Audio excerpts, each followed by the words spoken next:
Hey, Bab Manzini.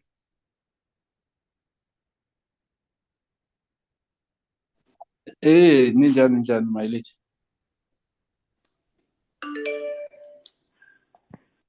Good morning. How are you? Hey, surviving. How are you? I'm where? Where are you hiding these days? I had a hijack incident Yeah, end of January. That's why I could not join. And after that, I was subjected to those processes of counseling and so forth. So I just came back what now. counseling? Pardon? You went for counseling.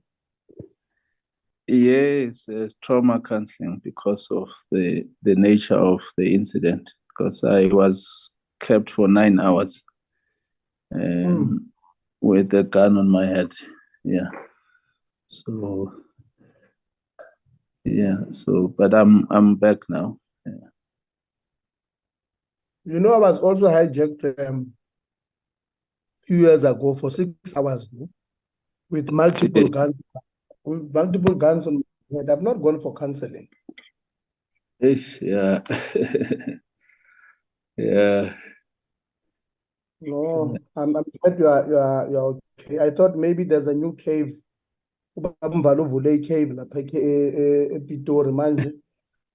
You guys ngena enzansi kwayo, so you can't come out. No, no. No, my esteemed.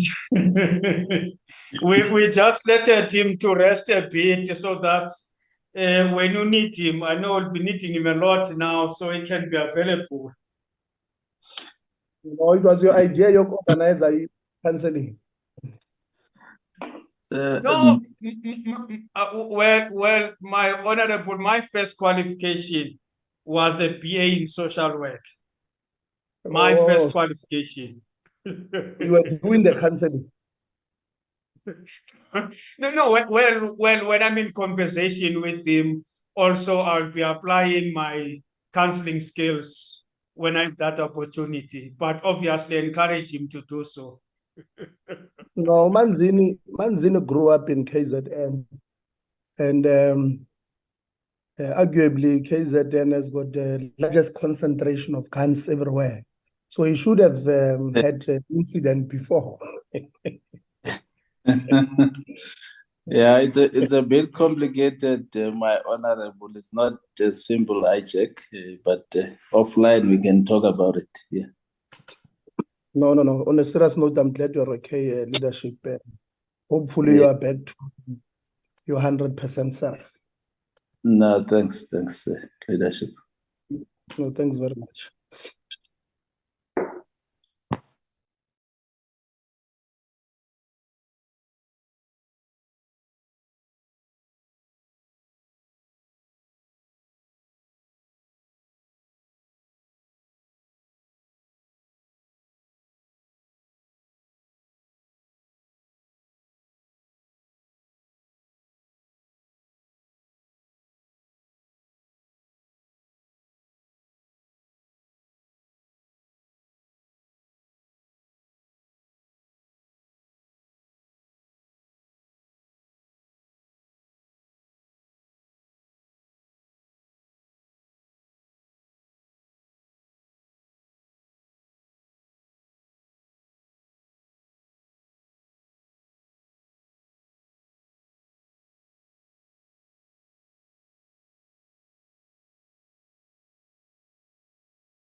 Good morning, honorable members and colleagues. I think we can start our meeting. Anele and Shanaz, is there a way of setting, I believe there should be a way, when you create the meeting on Zoom, there's a place where you can also like sort of set the, set the setting.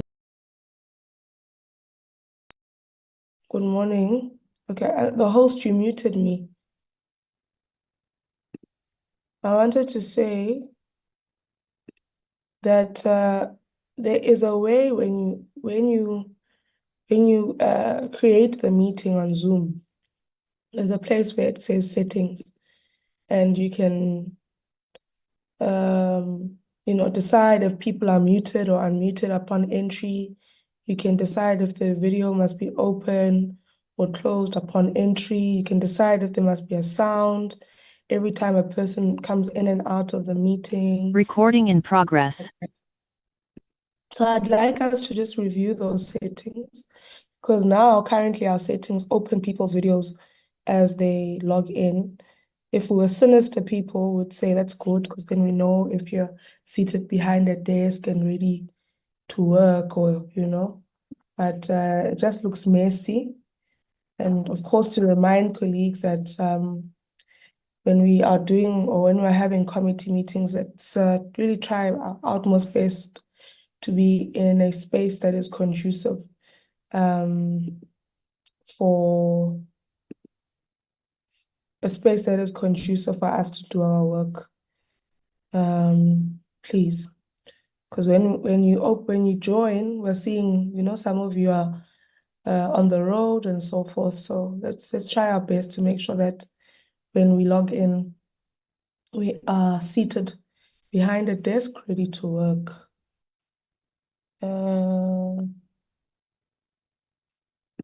Okay, I want to ignore that. All right. So, good morning, honorable members and colleagues. We have joined this morning to go through a number of items, and we have quite a hectic program. And please pardon me, I have come down with the flu, so I do sound a bit nasal, and so I apologize for that. Colleagues, we will be getting a presentation around registrations and enrollments from the higher education, from the PSET system, so from our institutions. So it would be our universities and our TVET. And this is by and large sort of a way of us understanding how our institutions are looking at the start of the 2024 academic year. We'll also be getting a report on the first, second, and third quarterly reports, an update on certification backlog, and most importantly, because we've not dealt with this matter and it's a new item, well, we've touched on it, here and there in some of the performance reports that we've interacted with, but we've not gotten a full-scale presentation on it, and that would be the crime detection university in Hammanskraal and the Science and Innovation University in Ekurhuleni, and the feasibility of those institutions. So a report was done, and we'll be getting that report. I would like to just guide the department as we get into this meeting. I see the minister is on the platform, so he will make his remarks. And then I think DG, with your team, we need to compartmentalize these items, right? So the registration item can come on its own, high-level summary.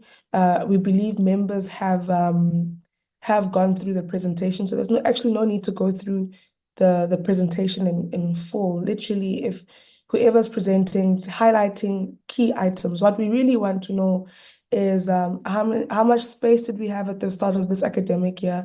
How many students do we have enrolled in the system currently? What were our efforts to try and ensure that we can catch with an E as many young people as we can, and offer them placement in various spaces?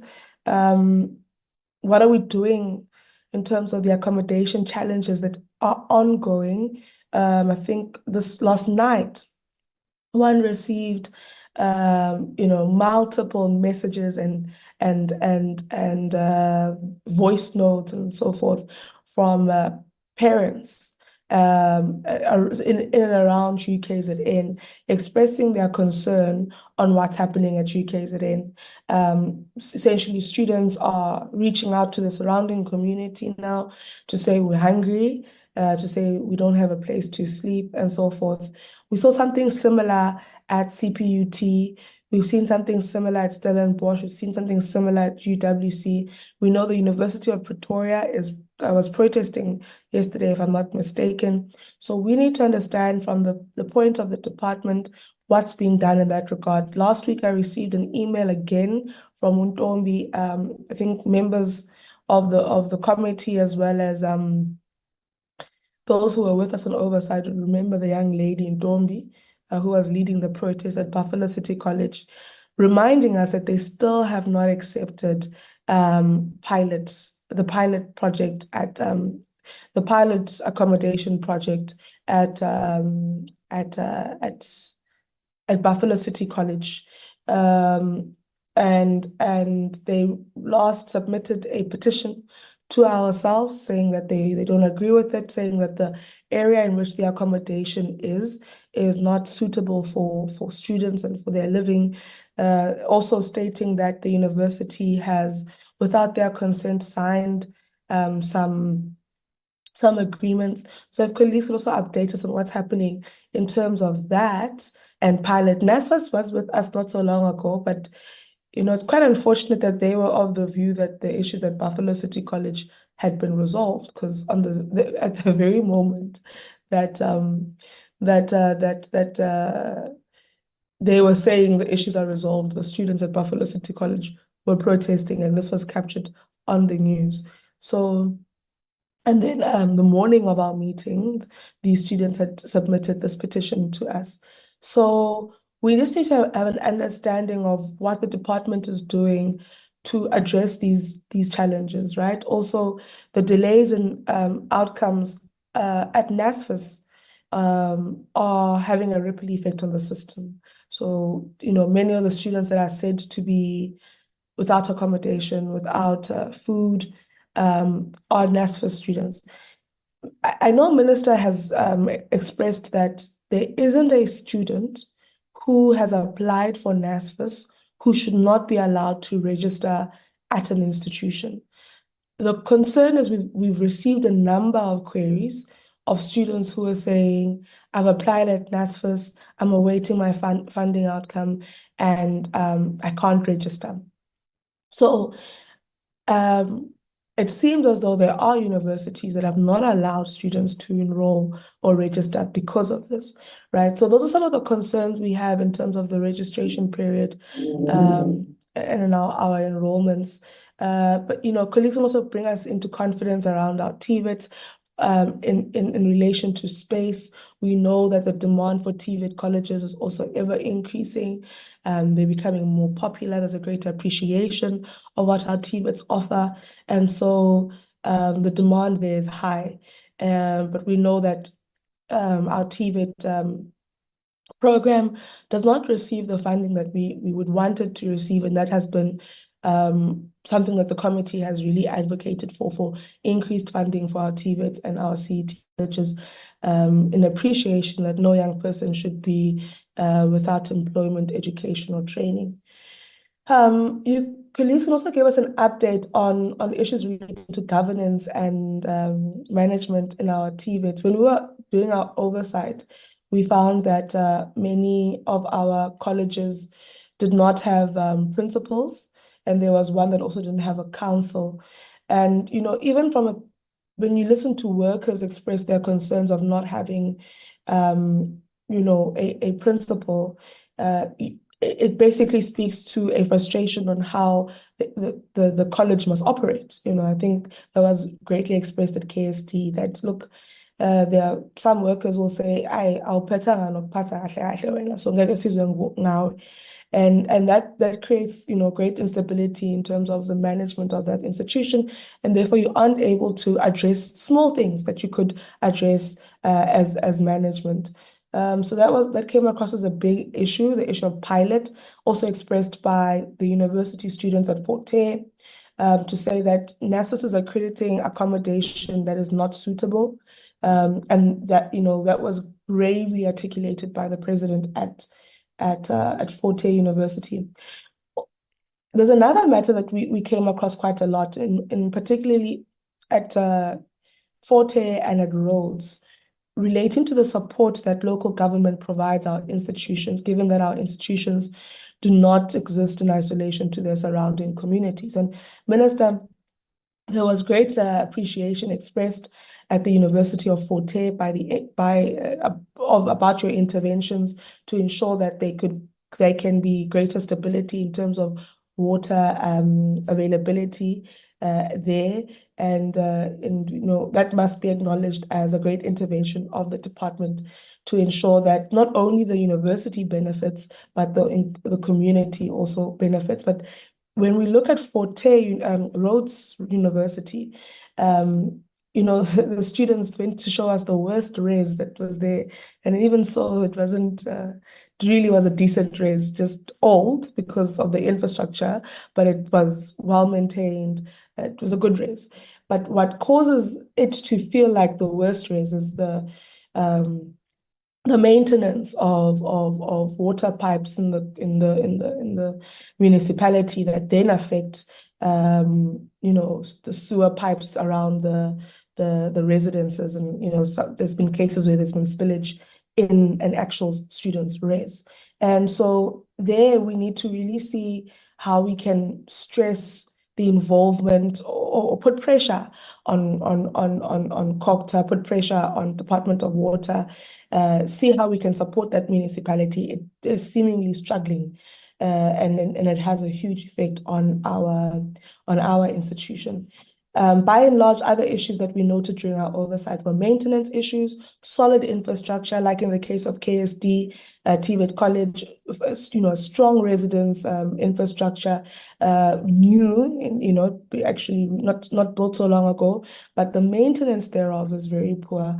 And then, also we must note some of the good refurbishments or renovations that have been done, for example, at WUSU, and note that, that there are residences that haven't been renovated and are in dire need of renovation.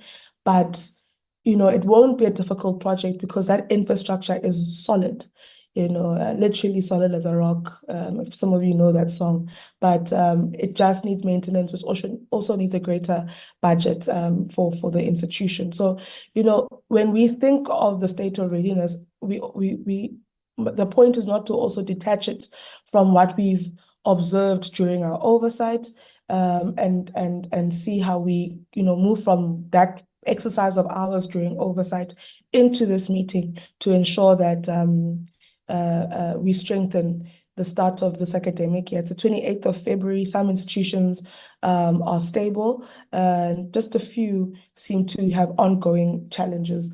And we just need to be brought into confidence that the department is supporting the sector in that regard. So that's on registration. If DG, when you come in, your team can just give us key highlights around those key concerns, and we'll go into quarterly reports. And again, whoever you hand over to give us key highlights, and they can include the issue around the certification backlog. That shouldn't be a lengthy update. And then we'll move into the crime detection and science and innovation institutions. And that's where we really would like to spend more time, because that's a matter that has not necessarily come before the committee before. All these other matters we've interacted with before, and some of them were carrying from previous engagements, like our oversight recently. Having said that, I'd like to check, Anele, if we have any apologies for us this morning. Good morning, Chair. Good morning to the honorable members.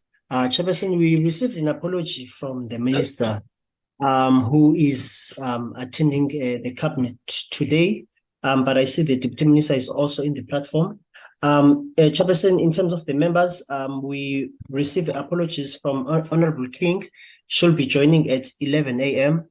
and Honorable Kakao is not feeling well. Thank you very much. Those are the apologies. Thank you, Anele. Oh, okay. I thought I saw the minister's device logging in. Maybe I was seeing things. All right. Then at this point, I'd like to hand over to the Deputy Minister, and then to the DG. DM Putimanamela. Good morning, Chairperson, and also to the members of the Portfolio Committee, and thank you, Chairperson, for the opportunity for us to brief the committee on a whole range of issues, which I think you've already given a pretext on. We have our DG who, together with the team, will take us into details, some details. I think, as you said, just a high briefing. A high briefing on the three issues, and much more detail on the one issue, which is the issue of the two new universities. And just to indicate, Chairperson and members of the Portfolio Committee, we have obviously started. I mean, the TVET college sector, I think, is in their 6th week since the commencement of the academic year. The community colleges sector have already also commenced with their academic programs and trainings, and most of the universities have also started with their academic programs. And I think, as we've seen, and as you've also, confirmed, that most of these institutions have been,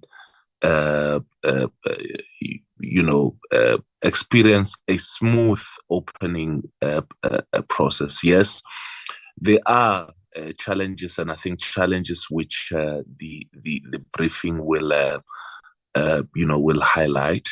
But we think that in the overall, on the aggregate, with the majority of students having been registered and all of that, we believe that on the aggregate, the reopening for the academic year 2024 has been smooth.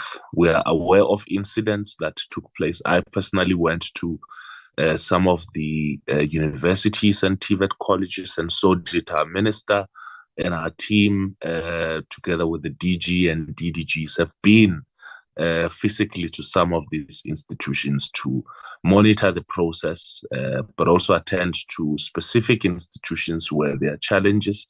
And I know that when you were in the Eastern Cape as a Portfolio Committee, as part of your oversight, you were confronted with some of these issues, I think, at Forte and at BCC, and those were also brought to our attention.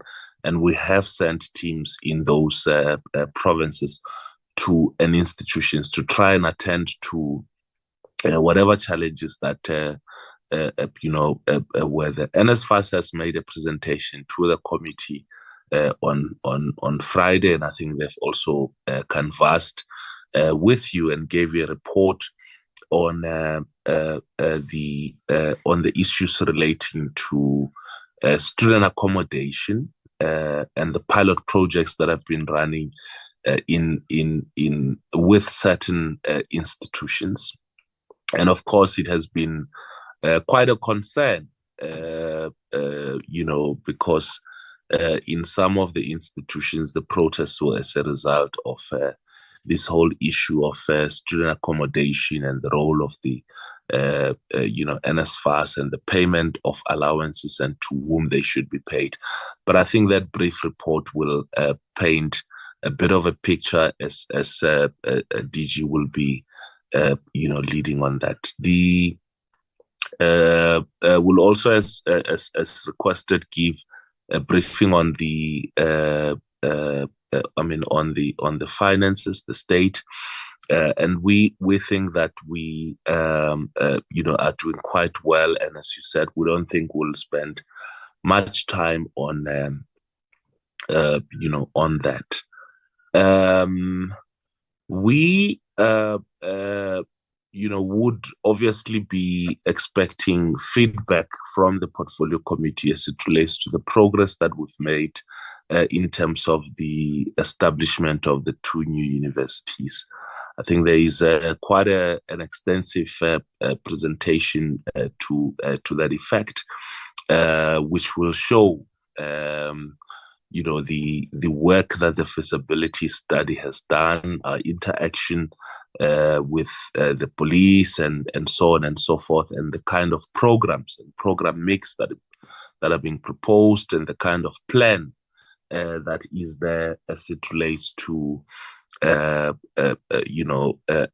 the funding required, the initial grant funding required for both universities, and what our projections are for the next 10 years.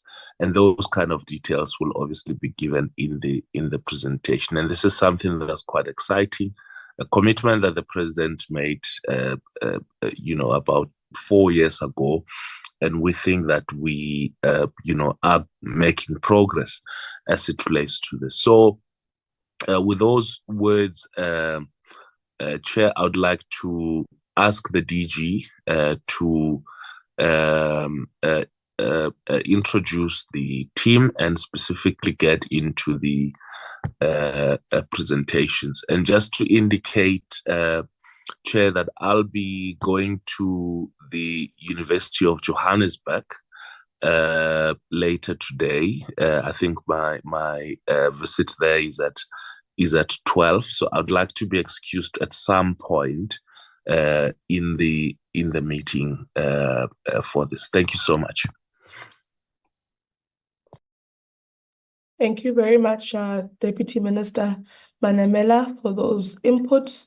And we acknowledge your commitment to the University of Johannesburg. I'd like to hand over to the Director General, Dr. Nkosinathi Sishi.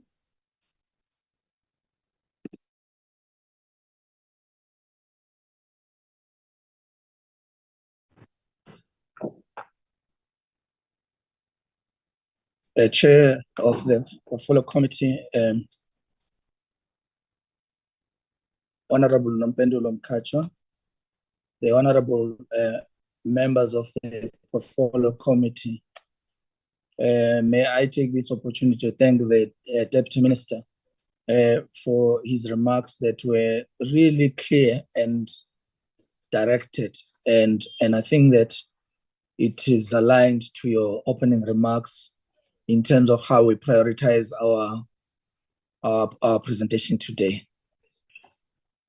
May I also indicate, Chair, that in my remarks today, I take into account the fact that as a country, we are really very close to the end of the 6th administration. And perhaps I'm not going to have as many opportunities as this one to articulate the progress that the department is making. And therefore, at some point, you will forgive me, Chair, and I will be conscious of the time as well when I try to contextualize issues of the presentations that are made today. Thank you, Chairperson and honorable members. May I hasten to appreciate the opportunity given to our department to update the Portfolio Committee. And first, I need to indicate that the quarterly expenditure and performance reports for the 2023 to 2024 financial year that we are presenting before you are at the best of our knowledge, driven by evidence base that has integrity.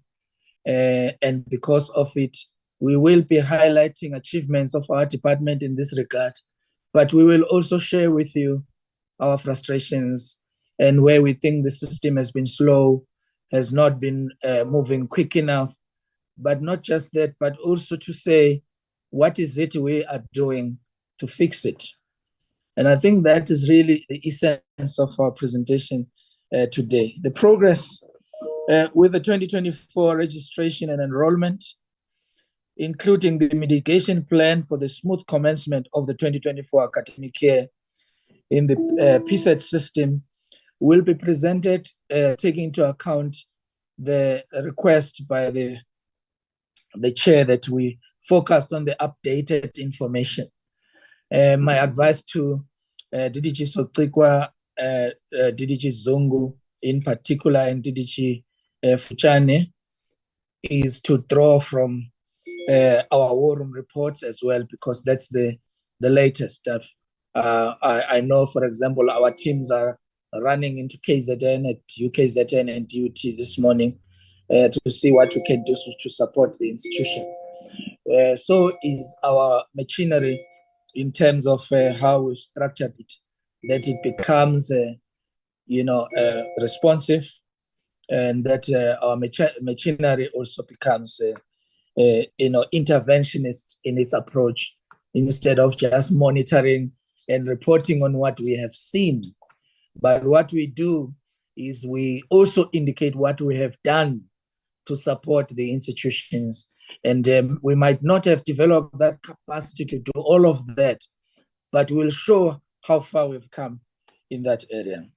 The coverage of our presentation certainly will include, an update of the certification matters in the TVET and CET college. And I think in this regard, I wish to recognize the efforts of the portfolio committee, because it is your efforts and your leadership that have brought us to where we can report today that this is a matter that we have now almost resolved.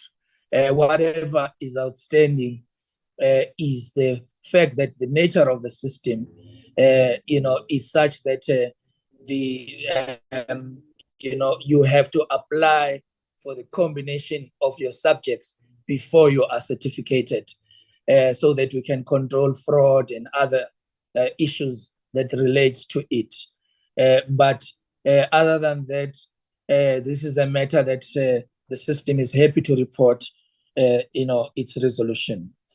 The feasibility study for the establishment of the 2 new universities excites us because it begins to indicate what is our long-term plan in dealing with the current challenges in the registration process in our universities.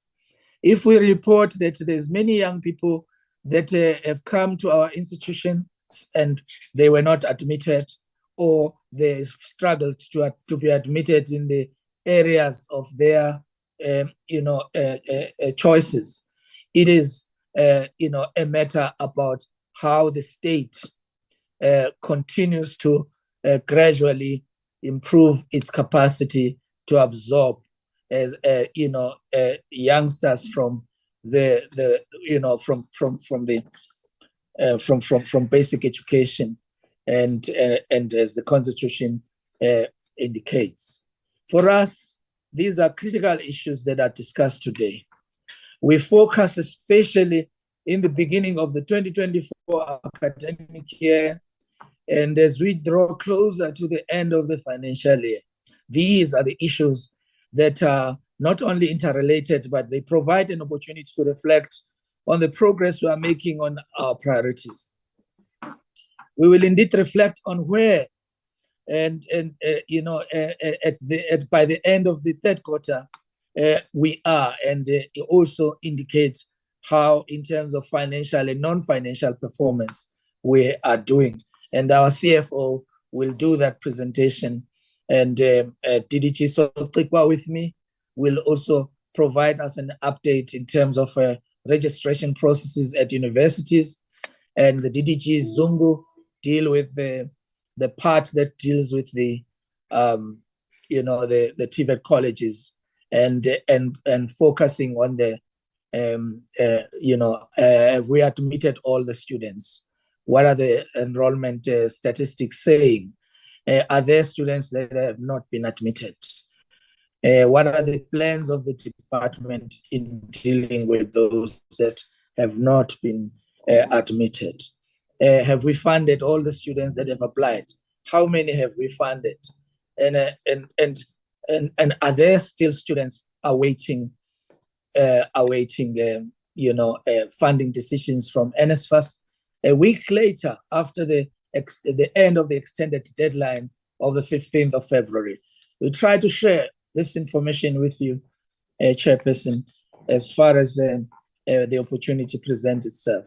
We have managed, Chair, and I wish to indicate that at this point, end of the third quarter, 91.5% of our annual budget appropriated to the department, which is probably one of the largest appropriated budgets to a government department. At 133.8 billion, 91% at the end of third quarter had been spent. We have processed transfer payments, including skills levy to our entities, which gradually increase, from 45.6% in the first quarter to reach 93.34% in the third quarter. I think it is really important that I make this point, because the issue of the transfer of payments, in fact, the timeous transfer of payments to our institutions are issues of service delivery.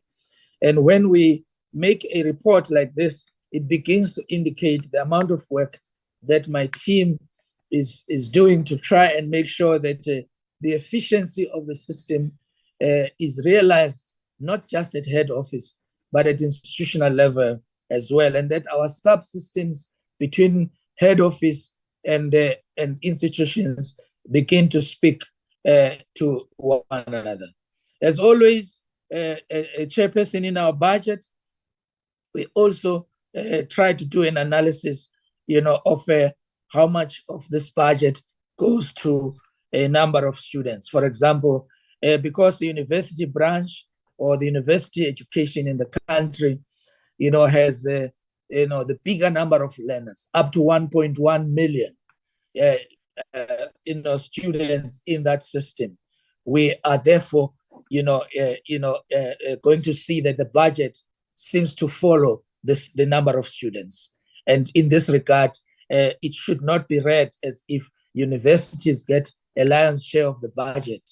Instead, it must be seen as the budget follows the bigger numbers of students. It is the students that are the unit of analysis of the budget allocation of the department, and not just the sector. And I think this is really important, because I think if we are not careful, we could have a situation where it seems like there is a bias towards universities, which might be traditionally what we've inherited, but we've shaken off that over time.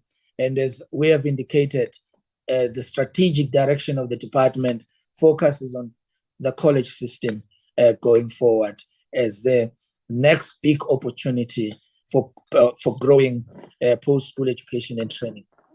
Transfers to TVET colleges amounting to 3.8 billion, including more than 160 million, allocated to CET college, begins to show that gradually, the college system is being prioritized. But clearly, you can see by those allocations that there's much more work in that area that needs to be done. It should be noted that transfer payments at 110.7 billion, and is quite a substantive portion of the budget of the department. The compensation of employees, which takes about 8.1 billion rands, are the biggest spending items on our budget. And we are happy to report progress in this regard. The capacity for HR, which we've been developing over the year, has begun to show improvement. One of the biggest challenges we've experienced has been the filling of vacancies, particularly at colleges, and in some areas in the department. We are beginning now to show, and our report will show that all positions in the department, that are vacant have been advertised. And I think this is the first that we have done this. I know that the capacity of the department is such that we will struggle to process all of those positions, but we have taken this decision bravely, knowing that where we are struggling, we will seek extra support from our entities so that we are able to process these positions on time and ensure that the department operates at its full capacity, prioritizing principals of colleges as well as strategic areas in the administration at institutional as well as at head office. Chair of the Portfolio Committee, thank you for this. And I think it's important also that we link the spending on compensation of employees to the performance of the system. And I'm glad that as we wind up the financial year, we have made substantial progress in the filling of vacancies. I am happy to indicate that 728, of which 365 appointments have been finalized, and 170 are already on the shortlist stages, and 101 have been recommended for appointment and are being processed for approval, whereas 34 interviews have been scheduled already. This must say something about the fact that we've not just advertised, but we've begun to process a huge number of positions, 728 positions in the department. And we anticipate, therefore, that in the beginning of the new financial year, the capacity of our department would have increased significantly, and we will start the 7th administration with a capacity that will significantly improve the service delivery targets in our performance plan. We plan to advertise a further 34 posts, Chair, before the end of the financial year. The process of filling those vacancies also include the National Skills Fund.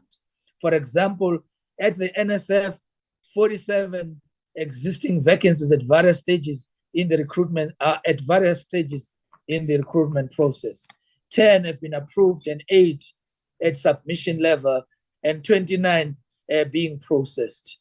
Chair, allow me to share some of the highlights on the progress we are making towards the attainment of our key priorities for the year.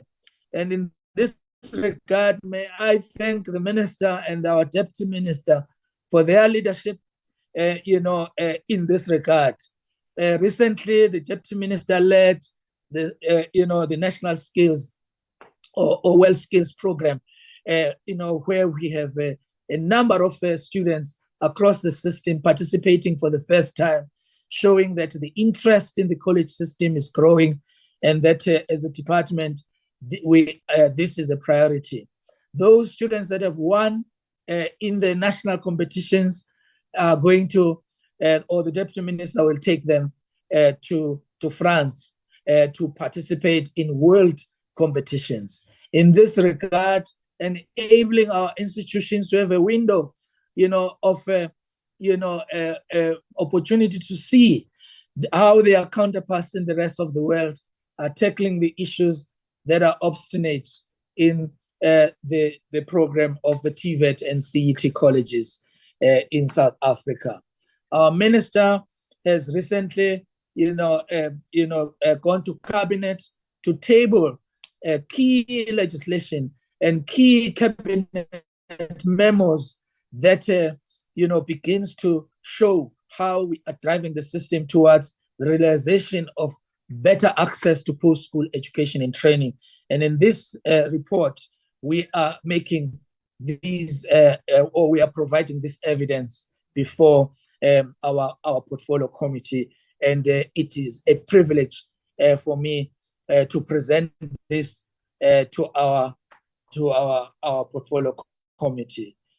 First, what we are saying today is that 47% of the targets that we had, in the first quarter, had been achieved in the first quarter. And you can see we started slow at 47% and began to increase beyond 53% to 60% in the second and the third quarter. And I think it's important to also align this with our performance in terms of the budget at 91% expenditure.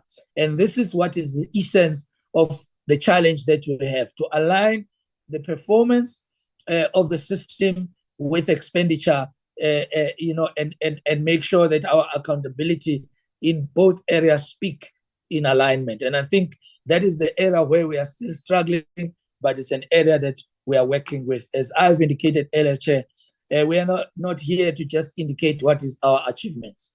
It is also to indicate the fact that when the system starts low in the first, second, and third quarter, and then run very fast in the fourth quarter, there are dangers that are inherent in that kind of practice, because it could lead to fiscal dumping.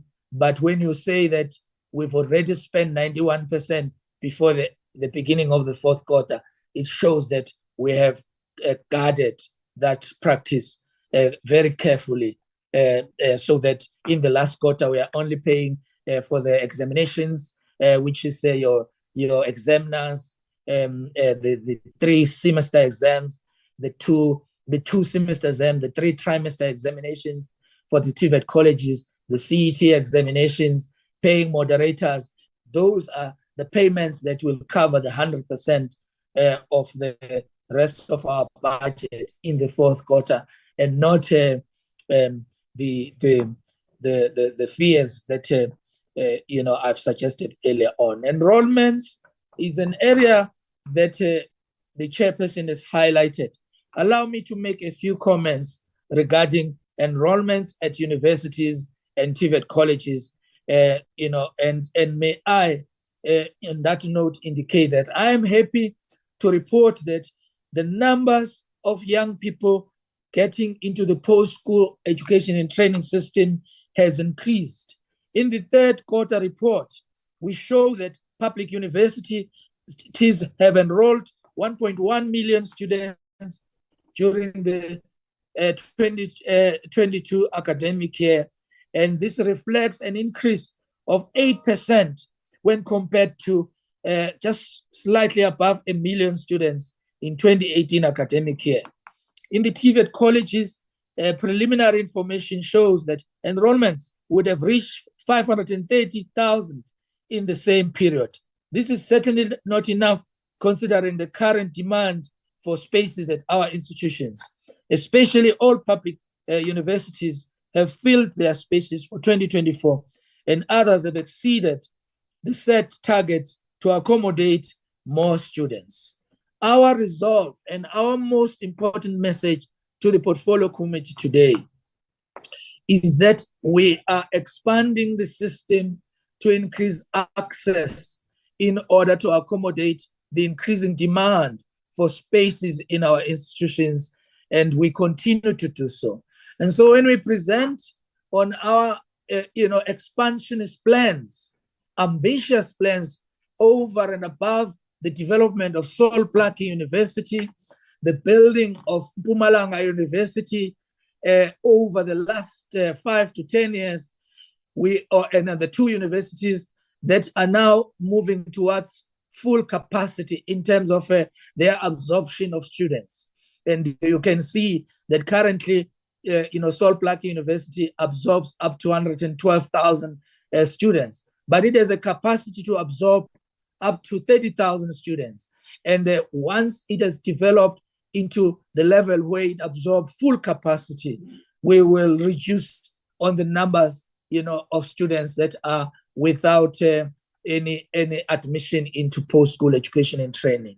We have problems right now in the admission areas, and not only because good performance of the class of 2023, but because our constitution makes basic education available, whereas there is gradual realization of post-school education and training that depends on the capacity of the state.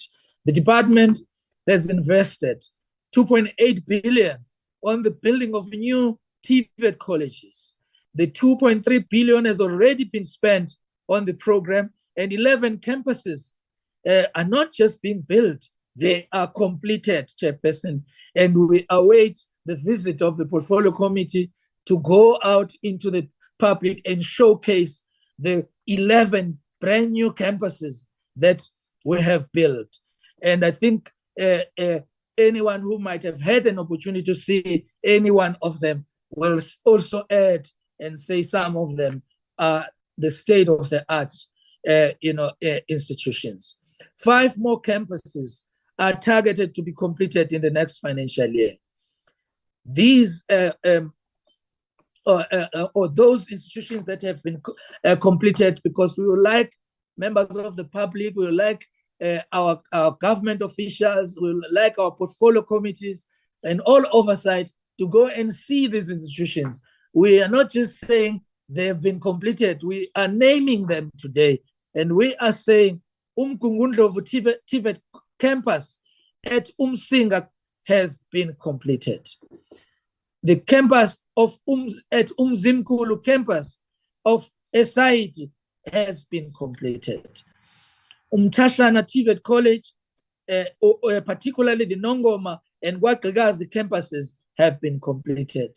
East Cape or Eastern Cape Midlands TVET College, the campus at Aliwal North is done and completed and awaiting your visit, members of Parliament, and realize the work that the department has been doing. Ingwe TVET College has a campus called Ngungushe, and the Ngungushe campus has been completed. I am also happy to announce that the Waterberg TVET College, the campus called Tabazimbi, has been completed. Gandla A at Umfolozi TVET College is completed, including Bambanani campus. In Sterkspruit campus in Ikala in the Eastern Cape and Graaf Reinet campuses are completed. In the Mpumalanga province, further than just building the university, I'm happy to indicate that a Balfour campus at Gerf Sibande has been completed. In addition to the 2 new universities that we are reporting on today, it's important for us to make a point that currently the phase 2 of the feasibility studies has commenced and will run until August this year, by when the designs would have been completed, so that immediately after the approval of those designs, construction begins for the 2 new universities. But the details are going to be presented by Mr. Begi Mlambo, the Chief Director in the Office of the Director General responsible for infrastructure, who's here with us today and not out in the field, to make sure that those institutions are built and they are of quality. And therefore, as we speak about the problems of enrollments, it is important that these are understood in the light of efforts to try and expand the system so that it absorbs more learners. Temporarily, we do have these problems, but clearly our future plans are showing that we are ready to deal with all of these issues permanently and also in a sustainable kind of way. if you look at the spread of our institutions, you can actually see that we are prioritizing rural areas, we are prioritizing township areas, and areas that previously have not had the opportunity of better access to post-school education and training. In addition, the planning for the 2 new campuses, namely Tshwane University of Technology, the Giyani campus, has been completed. And the minister has announced the construction of the Giyani campus. Of course, just like the rest of the construction sites in the country that gets interrupted by forums and so on, this one was also delayed. And I'm happy to say that through the cooperation between the Department of Basic Education and the Department of Higher Education and Training, the cooperation with a municipality and as well as the province, of Limpopo, we have succeeded to bring this project back on track, and we are en route towards ensuring that a new university campus is built in the Limpopo province. The University of Zululand Ulundi campus is at an advanced stage. The concept designs for Ulundi campus are already finalized, and the Giyani refurbishments to the Giyani campuses are at advanced planning stage. The planning for the 9 new college CET colleges has commenced, but not just commenced. Out of the 9 CET colleges, 7 of them have already finalized the sites for the building of these colleges through cooperation between my office and the work that is done by Public Works in the provinces. Student accommodation is one big issue, Chair, besides the issues around enrollments, which I have tried to address by saying that the report will indicate what we are doing in the short term, but it's important that members of parliament also look into the long-term plans that seek to improve enrollments, and therefore indicating that whatever the problems we are experiencing at this point in time, no matter how improbably it might have seemed in the past, but it is clear that we will overcome. The student accommodation is critical in the expansion of the PSET system. 9,721 beds have been completed in the last 2 years to the value of the 2.5 billion. The acceleration of the student accommodation will gain traction with the multiple approaches employed by the department to increase delivery. I'm quite aware that the pilot project led by NSFAS has a lot of problems, and many of those problems in my analysis are as a result of poor consultation between NSFAS and institutions. My department, particularly the branch university, has started, the process of intervening in this regard. But we are also disturbed by reports that there could be elements of corruption in the process as well. And may I indicate that we are working well with the police, and already, the Hawks have given me, a dedicated unit that deals with higher education. In no time, we shall see, that there is no tolerance in this department of such reported, incidents. Student accommodation is important to us. The lease to own schemes and the institution-driven and the departmentally funded construction should also address the completion of the targeted 300,000 beds by 2030. So our NDP target is that between now and 2030, 300,000 beds are completed. I'm happy to say that the Development Bank of South Africa and our department has already finalized a new plan for Shipmore that is going to accelerate the implementation of those 300,000 beds. As I conclude, Chairperson, I wish to make the following observations. The introduction of the comprehensive student funding model, as announced by our Minister, Professor Blade Nzimande, is groundbreaking. It's not just a model. It is already at the implementation stages. May I indicate that when we speak about the funding model, it must be understood within the broader program for student support. We believe that our students must be supported to develop not only just the academic skills, but also develop soft skills, and I think this is what the work we are doing is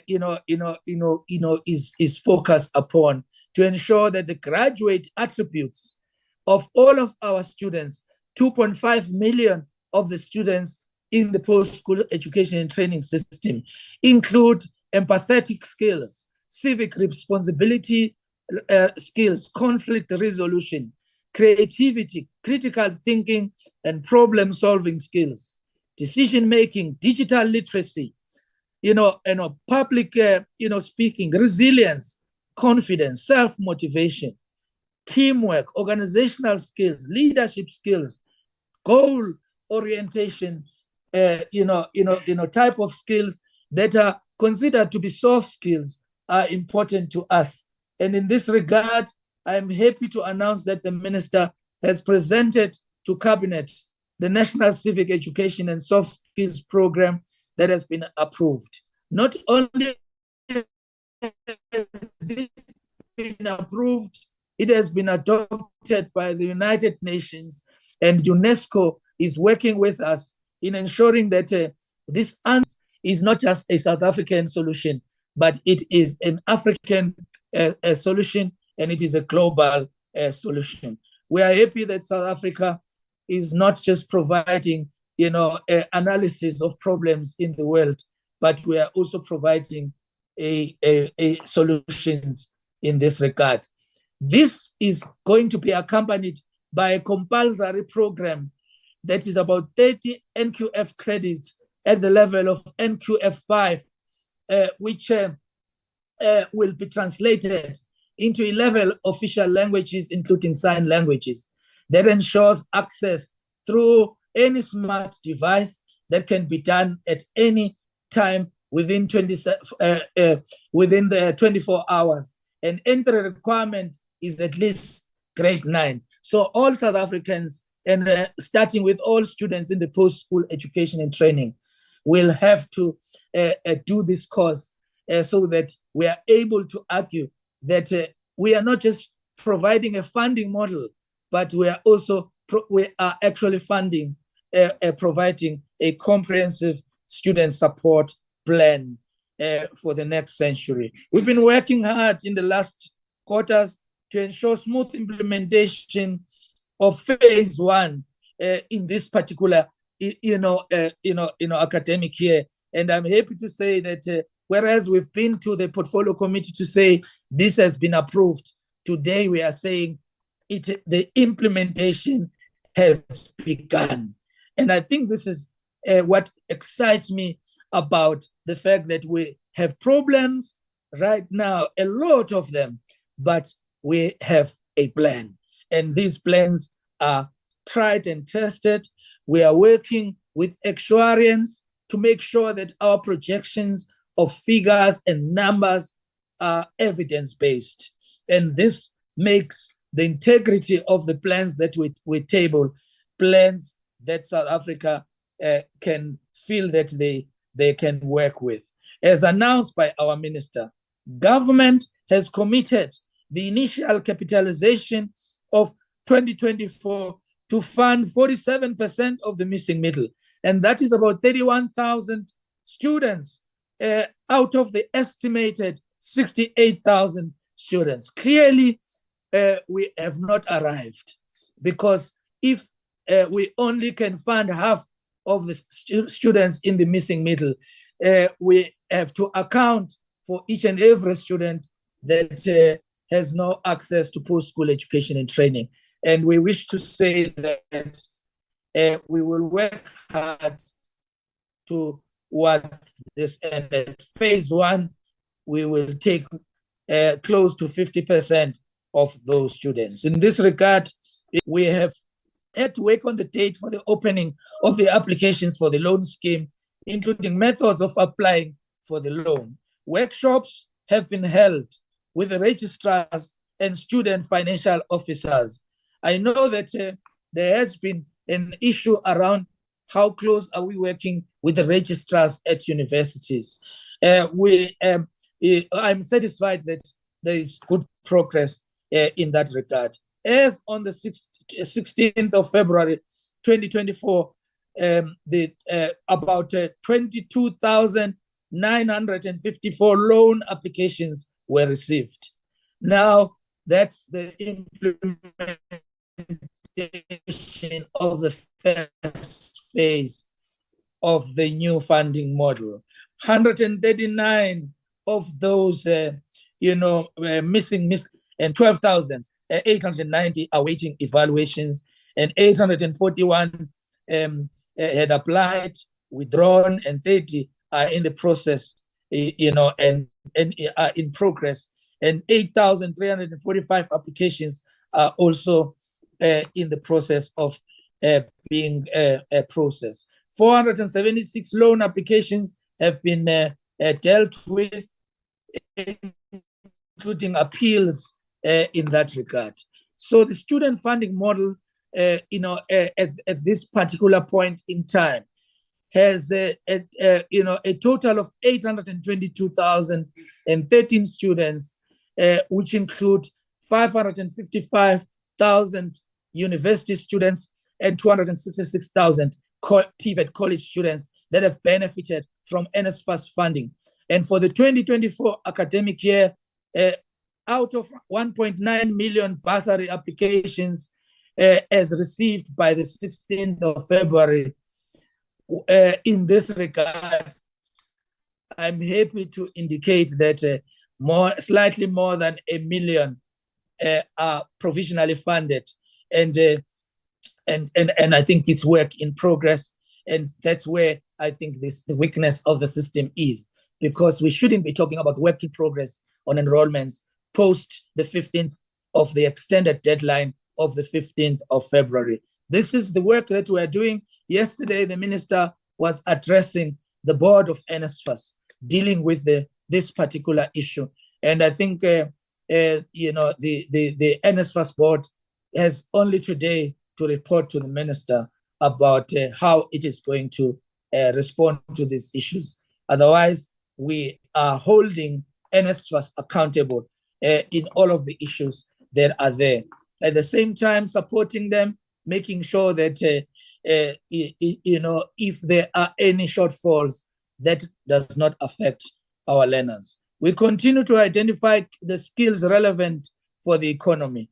In this regard, we are at an advanced stage with the process of reconceptualization of the human resource development strategy.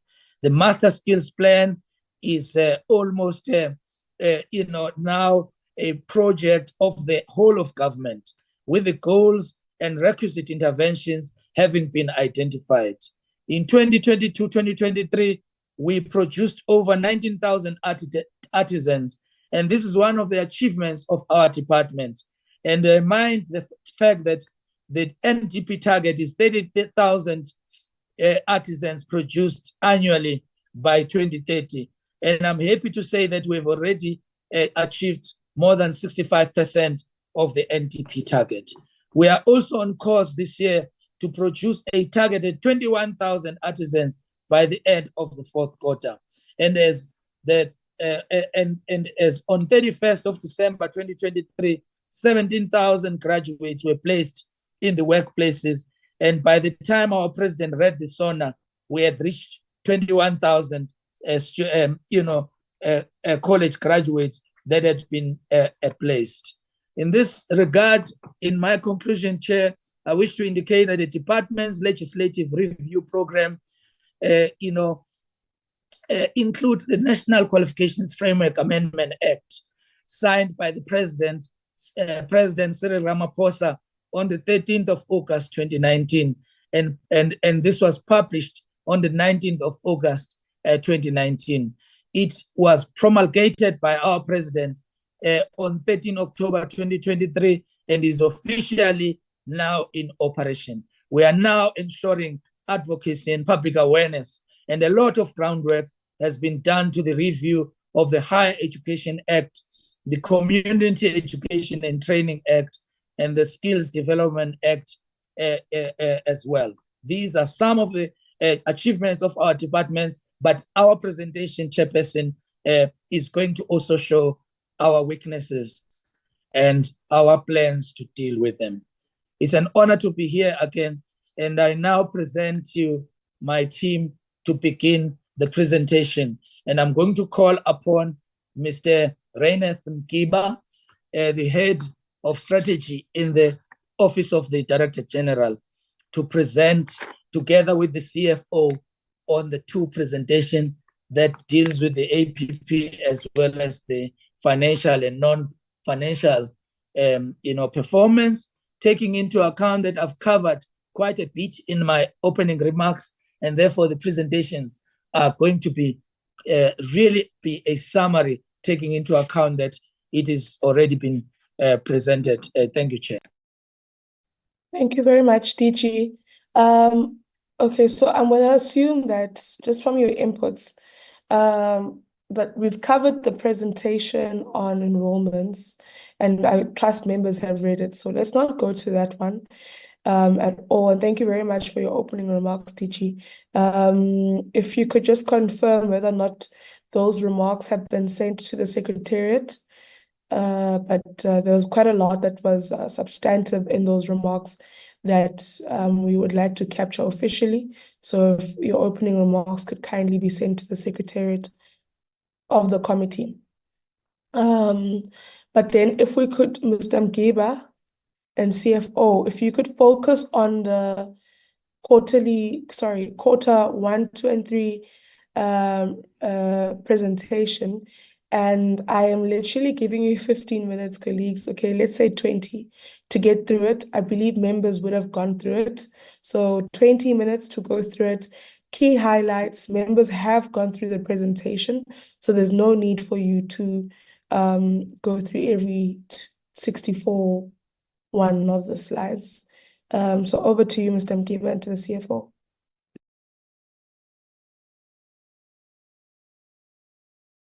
Thank you so much, Chairperson. Good morning to you, to the honorable members. Good morning also to our DM, DG, and colleagues. Indeed, Chair, DG in his opening remarks has really dealt with a number of issues coming from the performance report as we're going to present now, which really makes it easier for us to just rush through the presentation. Let me just project this. Okay. Now, the presentation, Chair and honorable members, was meant to really cover the vision and mission achievements during the period under review, program level performance against targets, as well as financial performance. Chair, we are really thankful to share with the committee the progress we are making against the APP. As indicated, we are going to cover the performance of the department on both financial and non-financial information in the past 3 quarters. Specifically, the presentation reflects where we were at the end of the 3rd quarter as we moved towards the attainment of the annual targets. Suffice to indicate, Chair, that we have 110 targets in the APP, and the majority of which will be reported at the end of the 4th quarter. And by majority, we mean about 67%, which is 74 targets of the 110 targets. Now, this slide, Chair, is really a summary of how we fared over the 3 quarters. As you can see, DG did speak about our performance in the first quarter, indicating that 47% was achieved in the first quarter, 60% achieved in the second quarter, and 53% achieved in the third quarter. In terms of the highlights relating to the achievements, DG has done justice to this. I'm just going to go through. He spoke about student enrollments in our universities, TVET and CET colleges, so I'm not going to dwell much on this. Also, in terms of students benefiting from NSFAS funding, DG did really speak at length in as far as the number of universities receiving funding from NSFAS, as well as the number of students receiving funding from at TVET college level. DG also spoke at length in terms of the comprehensive student funding model. I'm not going to bore you and honorable members, Chair, on this slide. Also, he spoke about the countrywide master skills plan, and I think on this one, also DG spoke about our legislative review program, and he did speak about the progress we have made in as far as the National Qualifications Framework Amendment Act is concerned. Now, program level performance against targets, we have about 22 slides that talk to this. I'm not going to go through each of those slides, Chair, in the interest of time, but I just want to highlight that linked to the slide that reflected on percentage performance, where we are green or where we have made achievements, the slides are very clear, but also the slides are very clear in areas of underperformance, and in those areas specifically, we do indicate the plans in place to really mitigate underperformance. So I'm not going to go to each of those in the interest of time, but this slide, Chair, it's really summarizing program performance. And as you can see, if I can just get the pointer here, as you can see, in the first quarter here, Chair, program 1, program 2, program 4, and program 5 are really the contributing programs in as far as the 47% achievement in the first quarter. In terms of quarter 2, you can see also almost all the programs except program 3 that did not have targets also contributed in the achievement of the 60% of the 20 targets that we had in the second quarter. And then lastly, the third quarter, across all the programs, there have been targets. About 45 targets were planned, and 24, which is 53% of those, had been achieved. This, Chair, is what DG was talking about earlier on, that there's a bit of disjuncture between the level at which we are in terms of percentage performance on the predetermined objectives versus the percentage spending, if you look at where we're at against budget. However, this is a matter that is merely related to the transfer payments that the department is making to its institutions, which is currently sitting at 91%. Chair, as I indicated, these slides are now going into details. I'm now going to allow a request through you, the CFO, to take the committee through the finances. And you can see the slides are really indicative of areas where we have achieved, but also indicative of areas where we have not achieved. Like in this case, we have color-coded this target on the implementation of the policy directives on preferential procurement to achieve specific transformation goals as red, because we had targeted 60%, but we were at 55.28%. We are also having we're also indicating that there are plans to address this underperformance, in that the department has developed a monitoring tool to track weekly progress in respect to this.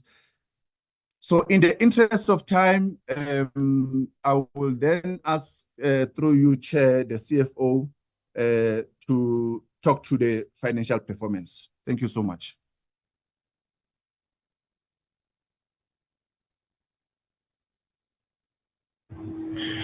Thank you, Mr. Ngiba, and good morning to Honourable Chair and members of the committee, DM, DG, and colleagues. I'll be taking you through the first, second, and third quarter of the expenditure that we have currently. Can you go to the next slide? This slide, colleagues, basically speaks to the issues or the item of what was the budget for the year. And as DG had indicated in his opening remarks, our budget is 133.8 billion rand, and the vote versus the skills levy it constitutes that 133.8 billion rand. And I think it also gives us perspective on this in terms of what the ratio is, and also the allocations per program as it is yet between the 6 programs, substantially high in terms of the budget that they have, but mainly through to transfers. Slide. This slide is just an overview of what I'm going to explain in the next 2 slides, Chair and committee members. The slides are predominantly speaking to the expenditure per program, and it also, in fact, it is also then reflecting it per item. So if you could go to the next slide. Here's an indication of the picture of Q1 for the 6 programs that we have, and it gives you an indication that of the 133.8 billion rand, 58.369 billion was expended, and that constitutes 43.62% of the expenditure.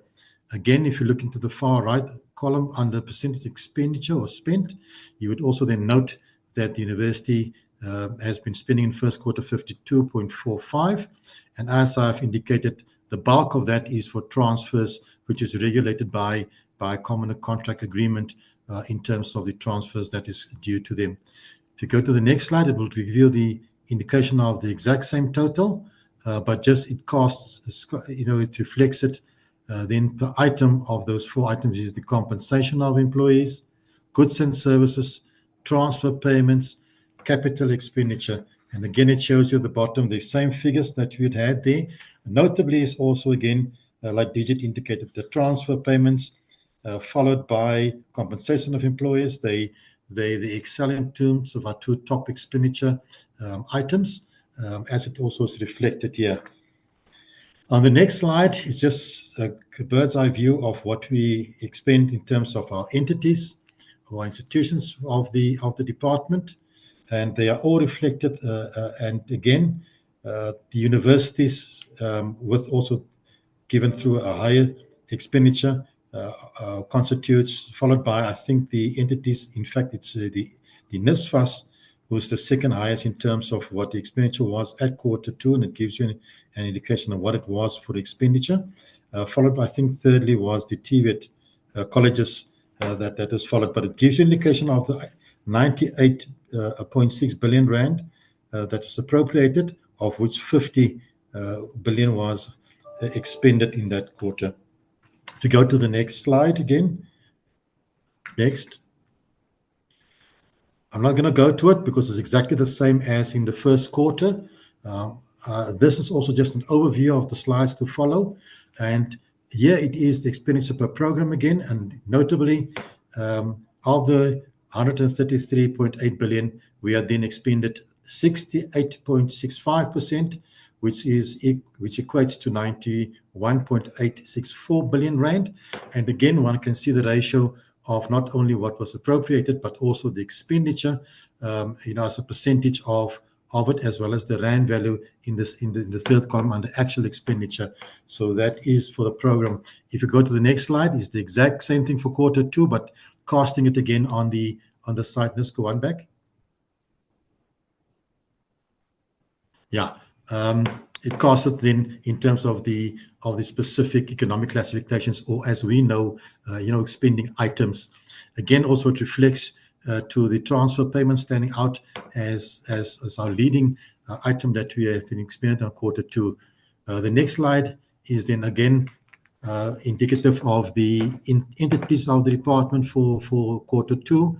And again, now of the 98.6 billion, we've then expended 75.2 billion rand in that quarter, and notably also the highest in expend is also for NSFAS that was at 35.9 at that particular quarter for Q2. Slide. Next slide. Next.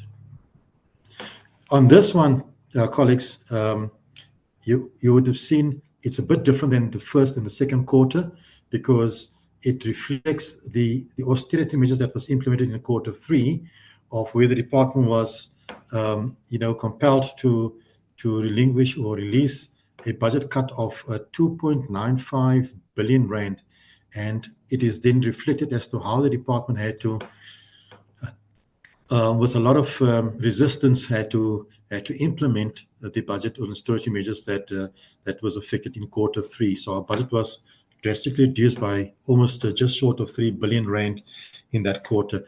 Slide. This portion just is a reflection of what was a further adjustment we had to do, and that is normally based on projections that National Treasury does, and that would tell the department to lower the skills levy. But skills levy is one of those items we never over or underspend on it because it's regulated between the department and Treasury. So in that quarter also, we had to then lower skills levy. Your next slide. This is now for the third quarter. The third quarter, again, this is also just a highlight of it. You can actually go to the next slide because I think I can speak to the detail. Again, it's the programs that we reflect here for third quarter, colleagues. And notably, I think DHET also indicated we had spent 91.5% of our 130.5 now. You notice in the previous one, it was a bit less, a bit more in the first two quarters, but now the appropriation was less in the third quarter, but we had spent to that tune. The next slide also then gives you indication again of the issue of what was expended then per item. Maybe at the latter part of it, which you don't normally see reflected on the other slides, is the payment for financial assets. That is an indication of a loss or write-off that was dealt with in that third quarter that had that effect. But the remainder of the slide then projects also, again, transfers being your highest item spent, followed by compensation of employees. Then, Chair and colleagues, members of the next two slides speaks to basically it's just it's a dashboard approach of what I've done to reflect the expenditure. And you would note I've done it for those three commodities, economic classifications, compensation, goods and services, transfers and subsidies, and machinery equipment. But I've indicated to you also how it was done then per quarter. So you can see expenditure per quarter per these specific items, and that would reflect the sort of a bird's eye view for the 3 quarters. And then the last slide, Chair, is an indication of then the transfers that was done also from Q1, 2, and 3. So if you add this, the amounts that you have there, you should be coming back to the 110.76 billion rand, which appears on the prior slides, Chair. I think that concludes the presentation from the financials, Chair, and thank you so much. Thank you very much to Mr. Ngiba and the CFO. I'd like to hand over to the colleague who's presenting on the feasibility of the 2 new universities. Thank you, Mr. Mlambo.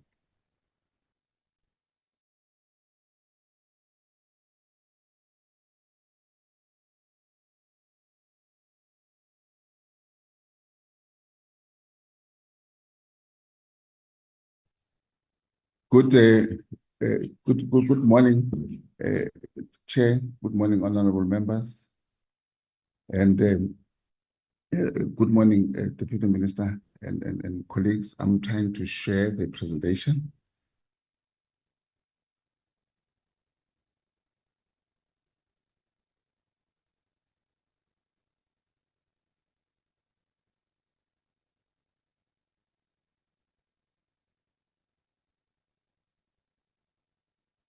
And thank you. I think going into the issue of the update on the feasibility studies,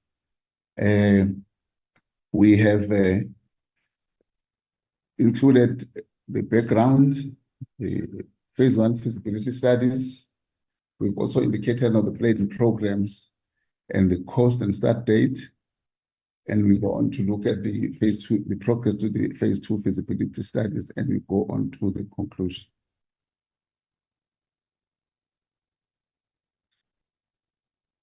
In the background, I think we just indicated that the issue of the 2 universities started in 2020 with the SONA speech by the Honorable President, where he indicated that the department will commence with the construction of the 2 universities, the University of Science and Innovation and the University of Policing and Crime Detection. Just to say that the name has changed in the process. It used to be the University of Crime Detection, but the interaction with the Department of the Police has advised differently. And it is acceptable that during this time, because of the COVID-19, the processes were a bit slow. However, the minister did approve the steering committee where different departments and academics work towards the finalization of the phase 1 studies. One should just indicate that the departments also include the local government, the Department of Police, local government in Tshwane, local government in Ekurhuleni, where the 2 institutions are going to be placed. These feasibility studies were then completed in 2022. It also, though, recommended further work to be done, particularly on the issue of concretizing the issue of academic enterprise and infrastructure. At the conclusion of the feasibility studies, the minister did consult with the Minister of Police in particular, and that's where the issue of the name and changed. The original indication was that the college would be incubated by another university, existing university. However, there was a strong feeling that the university should be a freestanding university on its own. And then subsequent to the completion of the phase 1 studies, the Director General also appointed a project manager to work towards the phase 2 of the feasibility studies. The focus on the feasibility studies in the phase 1, the focus was on the evolutionary growth. It also looked at the lesson learned. It looked at the sites, it looked at the financial modeling, it looked at academic programs. I think when you go particularly to the University of Policing and Crime Detection, the location is, of course, in Hammanskraal. And we looked at it's an existing facility, which hasn't been there for a long time. It is owned by government, and therefore the issue of ownership is not a problem. There is available bulk infrastructure in the area. However, as we all know, with the recent developments, there are issues of supply shortages, particularly on the water part of things.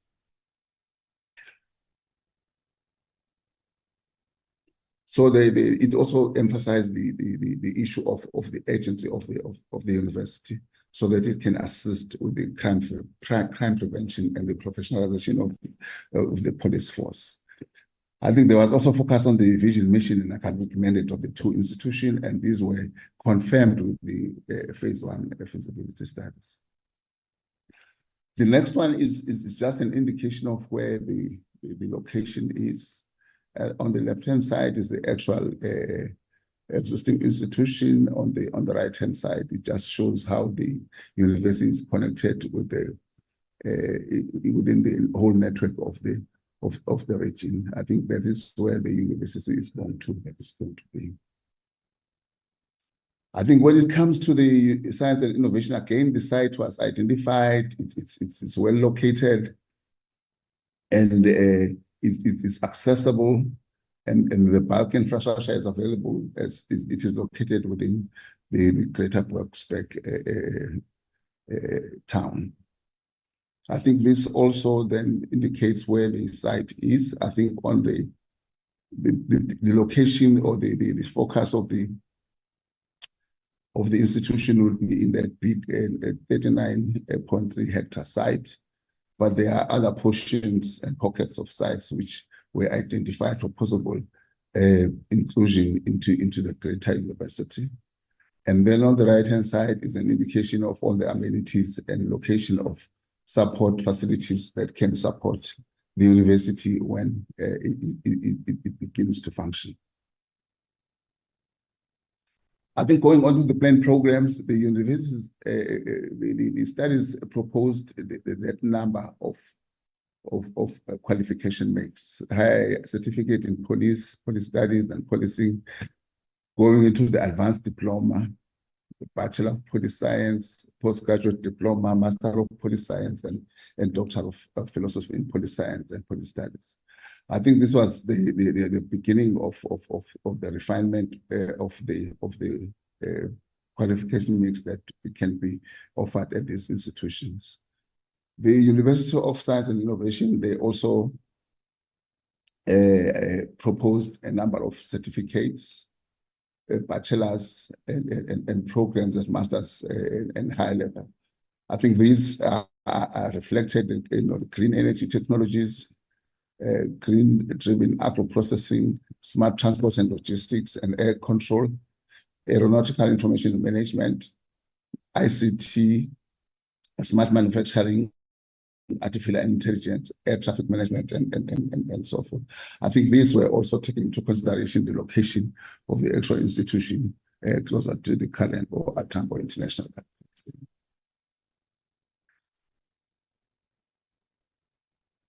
Airport. Following from that, the assumptions that are made, I will apologize, Chair, that some of the information, I thought the presentation was going to be too long. We made it a high level, but we are open to amplifying the presentation if needed. However, the way financial modeling that was made, and the financial modeling at the end of the day indicated that the student enrollment for policing and crime detection could grow to approximately 2,700 students and 276 staff members over the first 10 years. However, the financial modeling indicated that they would require at least 400 million rand in adult funding because they would not be able to fund themselves in the next 12 years, and they would require that kind of support from the department, after which then they may be able to fund themselves. On the University of Science and Innovation, the approximation of student intake was 2,000 and 180 staff over the first 10 years. And again, the financial modeling indicated that 420 million in adult funding over the first 9 years would be required. But over and above these amounts indicated here, I think there is also an issue of infrastructure cost, which are part of the second phase of the studies, which are not accounted for in the financial modeling.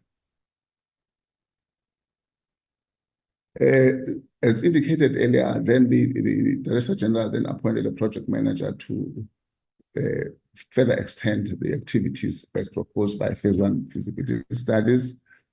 And these generally would focus on the conducting audit of qualifications and expertise and capacity of staff in Hammanskraal, both at Hammanskraal and the University of Science and Technology. I think the important thing is to also ensure that internally within the country we've got adequate expertise and what expertise will be required.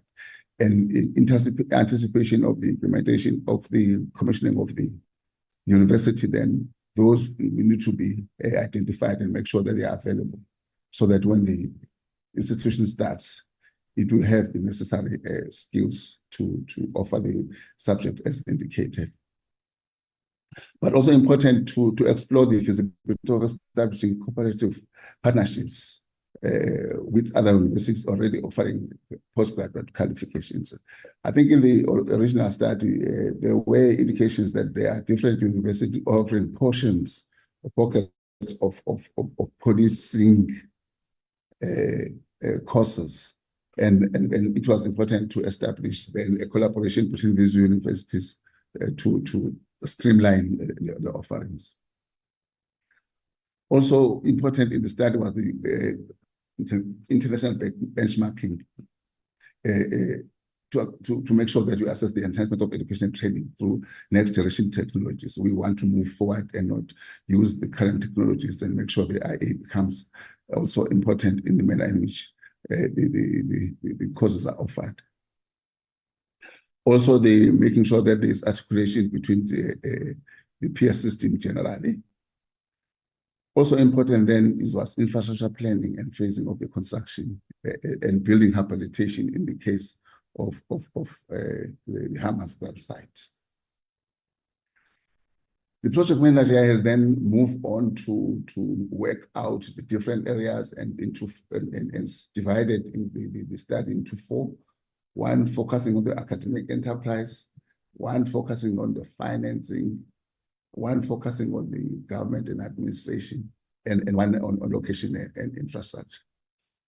I think what has happened also in the process is that the department has submitted a cabinet memo highlighting the progress that has been made with phase 1 and focusing also on the need for financial security for us to be able to make sure that we proceed with the project in the outer years of the MTF. I think at the end of the presentation, we just note that the department has identified the finalization of the concept designs as critical milestone towards the commencement of the project. I think at this stage, Chair and honorable members, I can indicate that as part of the phase 2, the department has allocated 15 million rand to finalize this, the phase 2 of the project, and is looking at allocating some form of seed funding to make sure that the planning proceeds while the issue of the funding is still worked out. Also, to confirm that the memo has been submitted, the cabinet memo has been submitted, and we hope the processing of the memo will also give more acceleration to the process as the funding might become clearer. The project manager is also finalizing a work plan towards the implementation of the projects towards 2025. I think what we're doing is that the project manager has time until August, where the final report is going to be finalized and presented to the department, so that it gives a clear time frames going forward into 2025 and beyond. But as I indicated, the issue of the concept design as we speak is started, and we regard that and as a critical milestone, because it gives the indication of where we want to go, and it will also give us the indication of how much the 2 projects are going to cost the department. Just the last one then is the financing, as indicated above, still remains a challenge in terms of the bigger frame of things in terms of implementation of the two institutions. But again, to emphasize that the department is working on the planning part of the construction of the 2 universities. What then becomes an issue is the issue of the actual construction going ahead, and it gives us a lot of money looking at what we've done in the 2 universities that we finished in a couple of years. So I mean, we're looking at a couple of billions really to make sure that the 2 institutions are built, renovated, and are ready for commissioning in the years to come. Honorable Chair, I conclude and submit the presentation on the update on the 2 institutions earmarked for 2025. Thank you.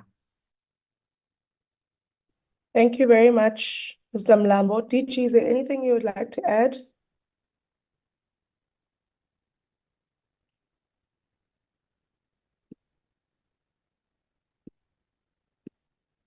And thank you for the opportunity, Chair. I think I will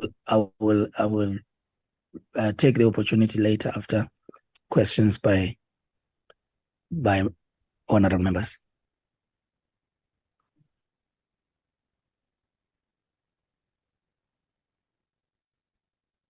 All right. Thank you very much, DG, and thank you very much to all the colleagues that have presented. Honorable members, those are then the what do you call them? The presentations from the department. We would have gotten all of them, so I hope that you were able to read them ahead of time, which I trust you have been able to do. On my side, can I please note hands from members who would like to make any comments, questions, and are seeking any clarities or recommendations? Sorry, I am struggling greatly with this flu. But yeah, on my side, let me see, noting hands. Okay, I see Honorable Sibia, Honorable Pillay, and I'll continue to note other hands as we go.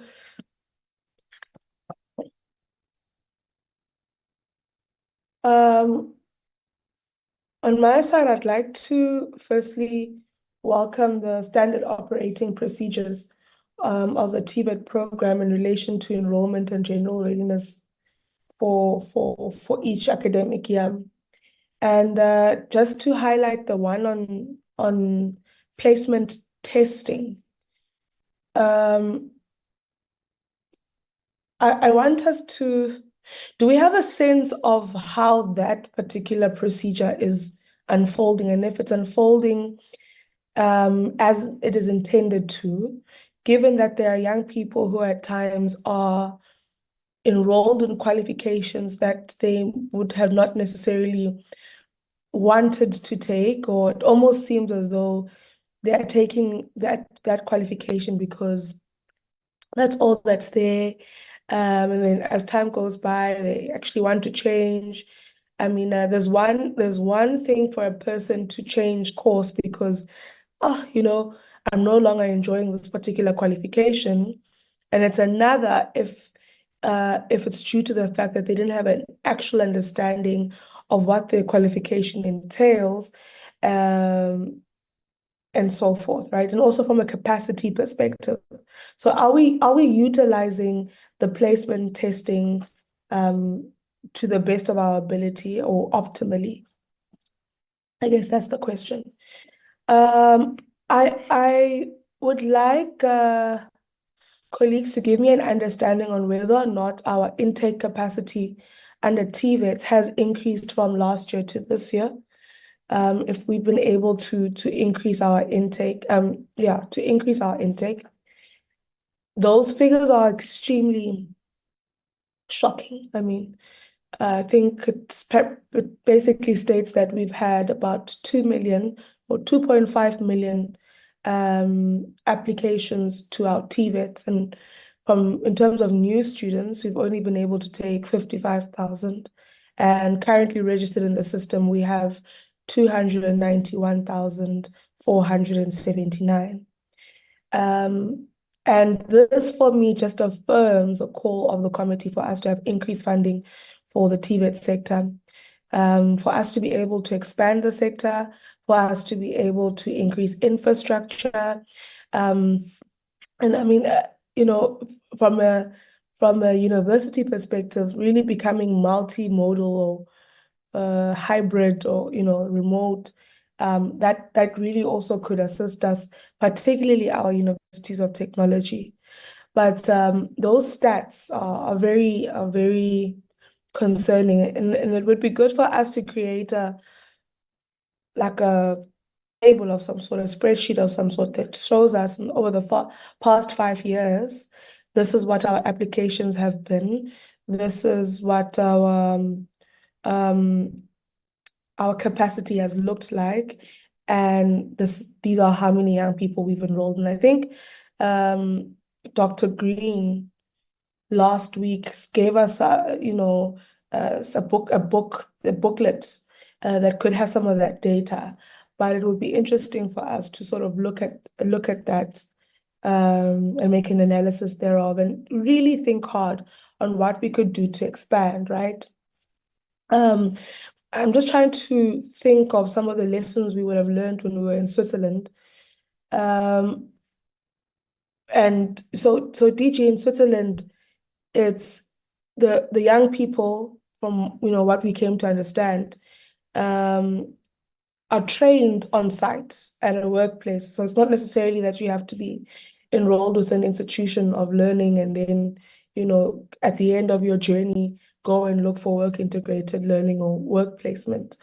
But you are trained and you are tested as you are working.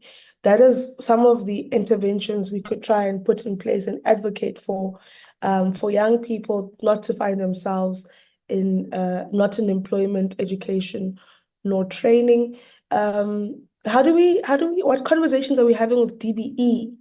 I mean, for us to try and luckily we have some colleagues in this study group who are sitting in the portfolio committee on basic education as well. But what could we do to, or what conversations are we having with DBE around their ability to strengthen their technical and artisanal training within our schools so that young people can leave our schools with a particular skill? I mean, I think when we were in Durban, I saw an institution quite close to town that it's a school for technical studies. I know of one in Pretoria. It's called Pretoria Technical High School, PTHS, Pretoria Technical High School. I mean, because you see, what I'm understanding is that young person leaves the school with a skill, is able to go directly into a workplace and then get upskilled and reskilled through our CETAs. How do we also strengthen, some of these young people who are coming out of our system to go through training in our CETAs and not find themselves not in employment, education, or training because they're not in a TVET, because they're not in a university. So in essence, as I looked at these stats, I was trying to figure out how do we create an ecosystem that is able to catch young people who don't find themselves in TVET, who don't find themselves in universities, but through our other programs within the post-school education and training system. I also think, when we try and look at ideas of how we can expand access to education and training, we do need to be looking at at countries like India, China, Ghana, Brazil. What are they doing, DG? I don't know. I'm trying to think of countries that have a similar economy as ours, population as ours, developing countries essentially, and try and see what they're doing to try and make sure that, 2 million applications and we're only able to take 55,000. That's something that we really need to be concerned about, and we need to think innovatively and creatively at how we can address that particular challenge. Under TVETs, we seem to be articulating that there's no certification backlog. And I'd like colleagues to confirm that, because when we were in the Eastern Cape, I think there was an expression made that there are some young people who've not received their certificates in CETs, in particular in the Eastern Cape. So if we just confirm that, but if we are expressing that we've been able to, because that's what I'm getting from the slides, that we have been able to really address and maintain, one, initially address the issue of certification backlog, but two, maintain ensuring that there's no backlog. That is something that we need to appreciate and acknowledge and welcome, and to also pat ourselves on the back as a portfolio committee, because that has been through our push, Honorable Litsie, Honorable Manani. So when we spoke about day 0 of a certification backlog, with the appreciation of what certification means for a young person who wants to go into a place of employment, even for a young person who wants to start their own business. You're able to affirm yourself and even confirm to whoever else you may be wanting to work for or render services to say you are a certified artisan and so forth. So yeah, also want to welcome the Civil Education and Soft Skills Program as adopted by Cabinet. I think we have been very clear that having a particular skill with no appreciation of how it ought to contribute to the development of our country is a problem, right? We're not trying to give you skills or give young people skills so that they can self-enrich and, go have a coach now, Louis Vuitton and then give us subpar or substandard work as a country. But we want young people who will want to build the best roads, the best bridges, the best schools, the best clinics with their skills. And so one way in which we can ensure that they have this appreciation is if we ensure that we have the civic and civil education, we have soft skills being taught, skills around patriotism. We don't want nurses abahwata.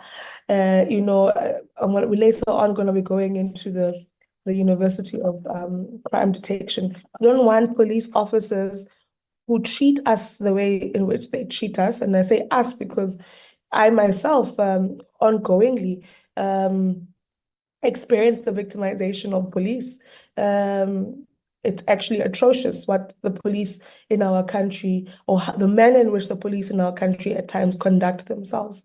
Even these ones, traffic, the things they say to women as they stop us and request for our whatever these things called driver's license, is very problematic. So there's definitely a need for us to entrench civil education and soft skills within our education system.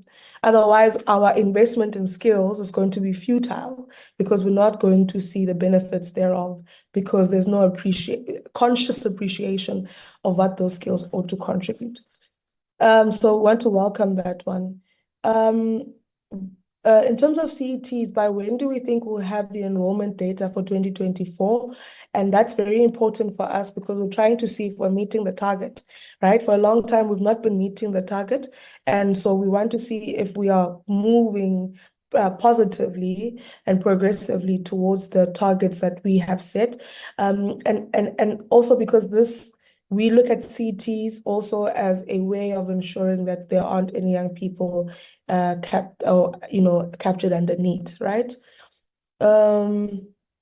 Also want to note with concern the impact of the budget cuts on the CET program, and perhaps try and understand, because I think my understanding of slide 20 is that we could not employ maths lecturers, so there's been a delay in the employment of maths lecturers because of the budget cuts.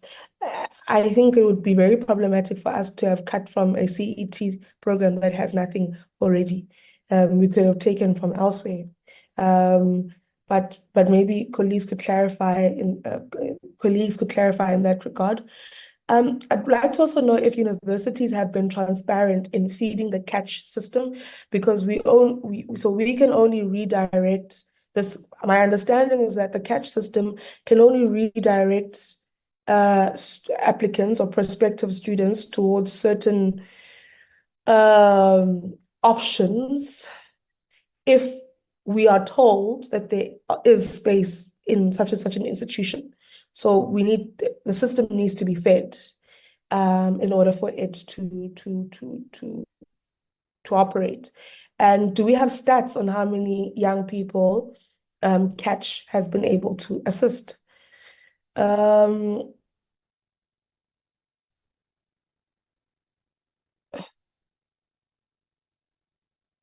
Okay, sorry, I couldn't read my own handwriting here. In terms of pilots, it's noted that we're saying that we're not going to continue with the pilot accommodation program in our project in universities. What's our posture on TVET? Are we still trying to force that it takes place? I mean, I think almost both programs, the university program and the TVET program, have alluded to the fact that NSFAS issues have contributed greatest to the challenges that we're seeing in those two, under those two programs, right? And pilot is one of them. And, you know, it's TVET students who have been very vocal about the impact of pilot. And you know what my problem is, DG? When you ask colleagues at NSFAS to bring you into confidence, you know, against what students are saying, they haven't. We have not received a picture of the res room from where these BCC students are being placed. So we don't know how the residence looks inside, and we've asked for NSFAS to send us that. So we don't have a picture of how it looks like. We don't have an image of whether or not it truly is next to some shabin as the students are articulating. We've asked them for a scope of what services will be rendered to the students who are staying at that accommodation.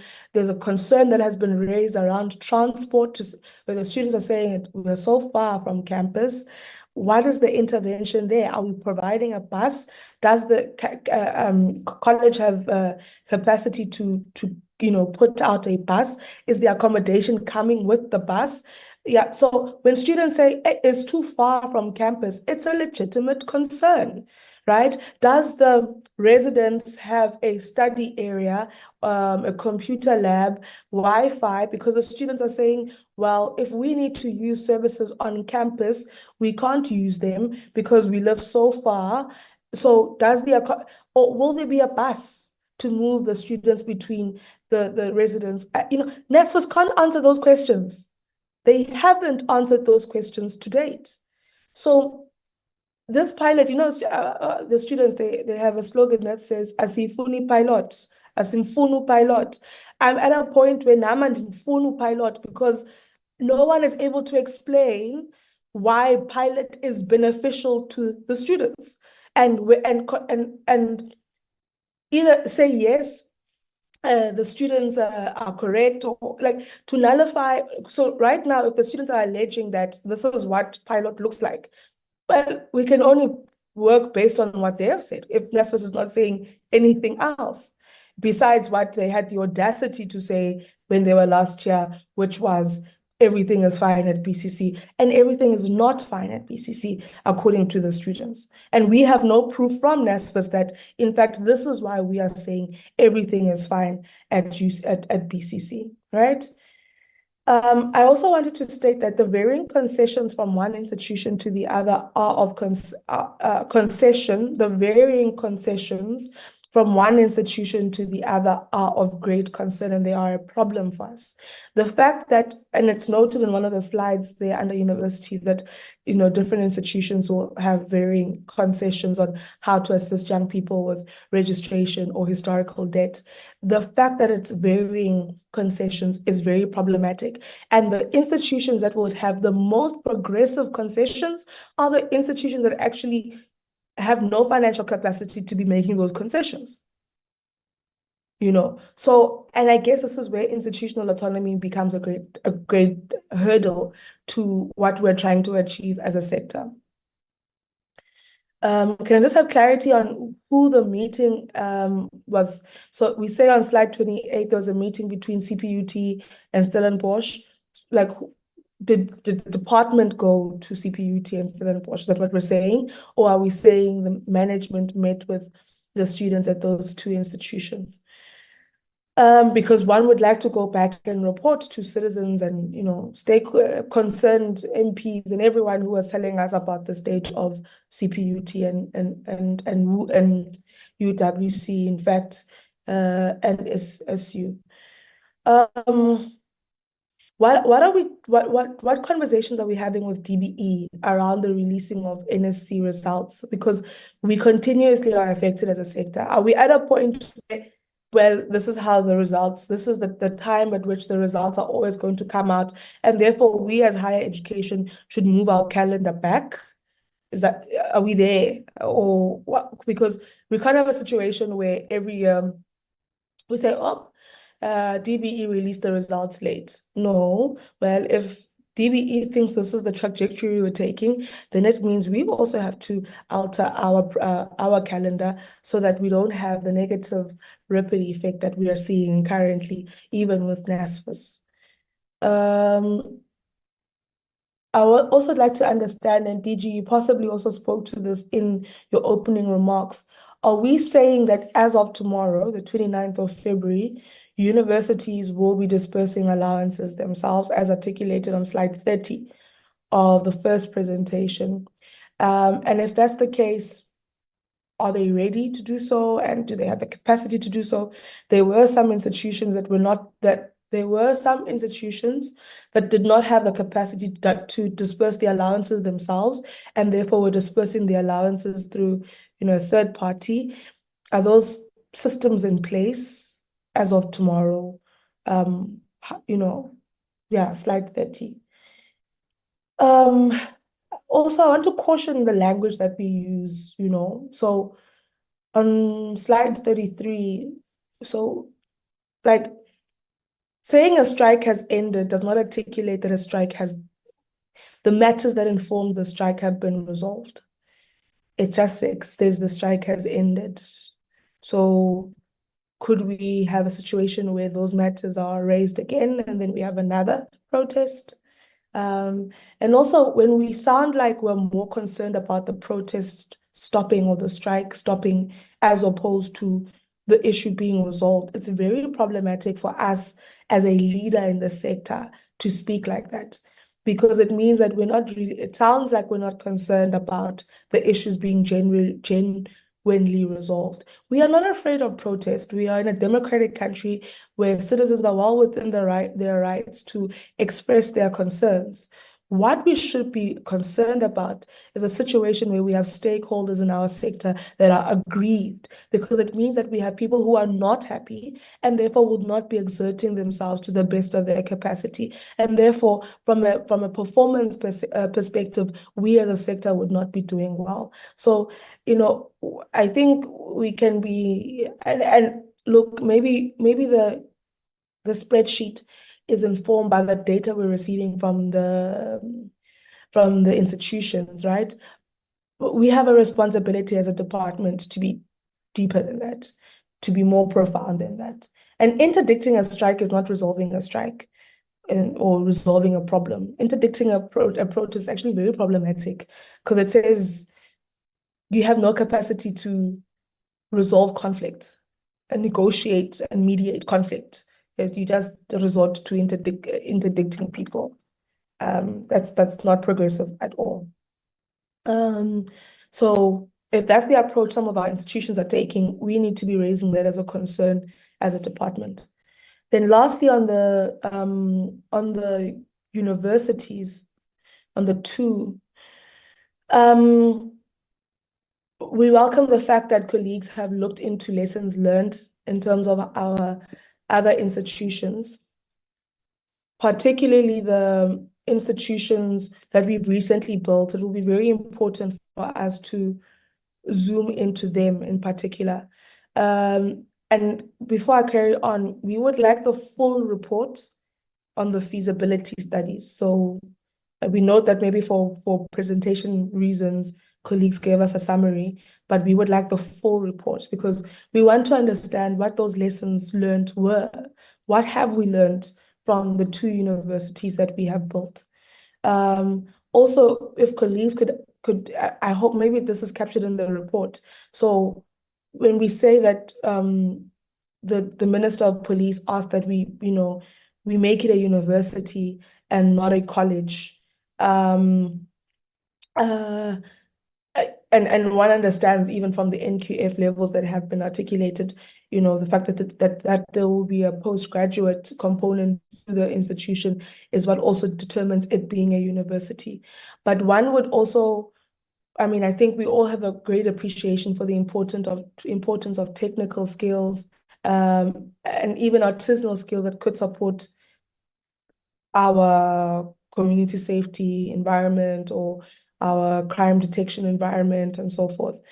So, whatever information that has sort of informed why the curriculum will look the way it looks, why it should be a university beyond the fact that there's postgraduate qualifications, what informs it being a university and not a college.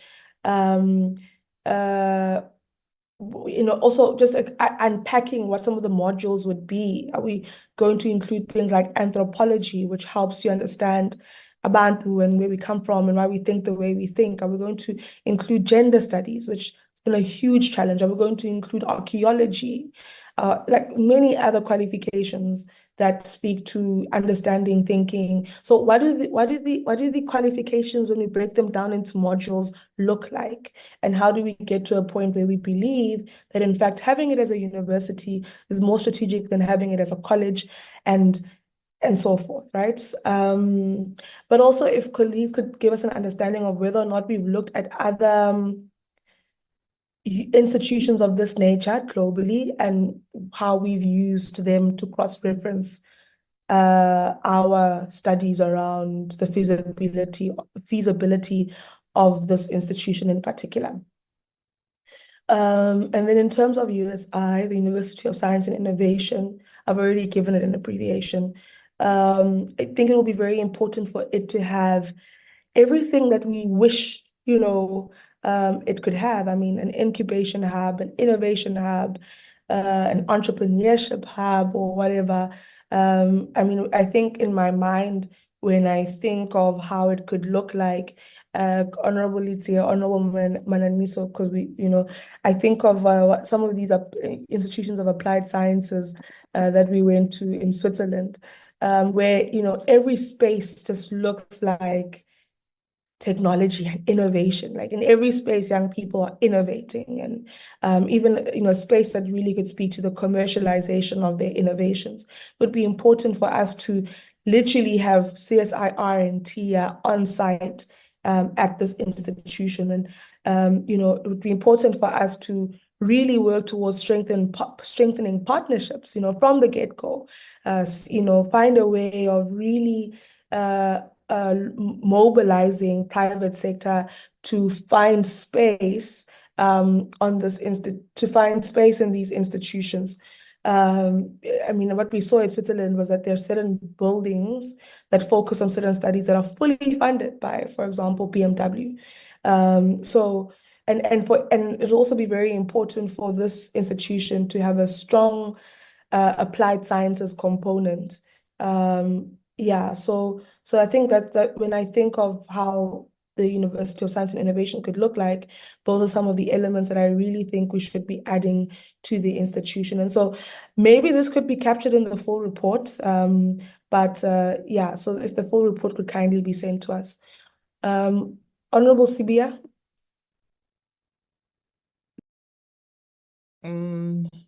Okay, thanks, Chairperson. Greetings to everyone. Thanks for all the presentations. On the issue of CETs, the CET program budget increased from 2.6 billion to 2.8 billion. And what informed to upward adjustment of the CET main appropriation? And again, which services will be severely impacted by the budget cuts if we are talking about these budget cuts? And on PPNs, how many TVET colleges have lost their PPN allocated funds due to the non-utilization of the allocated budgets? And again, which colleges have successfully concluded their PPN processes? And on top of that, does the PPN include the security personnel of the college? And on the issue of the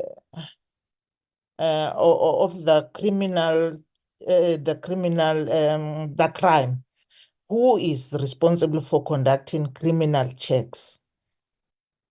How many institutions have not complied with the reporting requirements for the year 2023 and 2024 first and second quarters? And the last one, which institution have not submitted progress reports over the 3 quarters and which ones are serial offenders? I thank you, Chairperson. Thank you, Honorable Sibiya. Honorable Pillay. Thank you very much, Honorable Chair. Chair, thank you. Firstly, let me welcome all of the presentations and note them. And I also think that you've managed to cover most of the salient points. The first one, Chair, is just to find out what sort of recourse a student may have in the instance that they have approved NSFAS funding, but the university, and I'm going to say it in particular, UKZN does not, their responses are not forthcoming. And it may jeopardize the student in losing the NSFAS funding when they start moving the student from one option to the other and then eventually not being able to respond. The second one is in respect of the pilot accommodation projects or programs, which I think I've asked before, and I'm going to reiterate that it cannot be piloting for more than a year. In fact, the reason for a pilot is to establish, the proper processes to follow and whether it's feasible or not, and then be able to roll out that particular program or project. And I think that we have been waiting too long for pilot projects to complete. It needs to stop and it needs to be rolled out. And if it's not, like they've said, indicated now in one of the particular ones, then we need to understand what is then the plan going forward. In respect of TVET, given that the non-compliance by TVET colleges and universities with reporting requirements is not a new phenomenon and has been the reason for the delay in the underspending of infrastructure grants, how many and which institutions have not complied with the reporting requirements for the 23-24 financial, first and second quarter? And are they the same institutions that have not submitted their procurement plans in 22-23? And is the non-compliance due to the burdensome reporting requirements institutions are required to comply with, or is there an attitude of non-compliance? Thank you, Chair.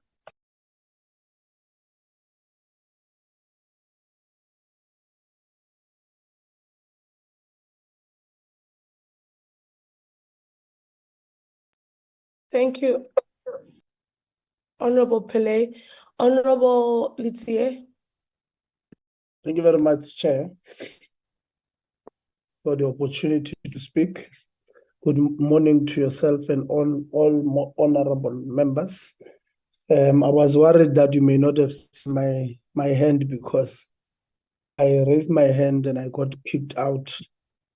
And then I was out for a few minutes. And thanks for notifying. Good morning to the Deputy Minister.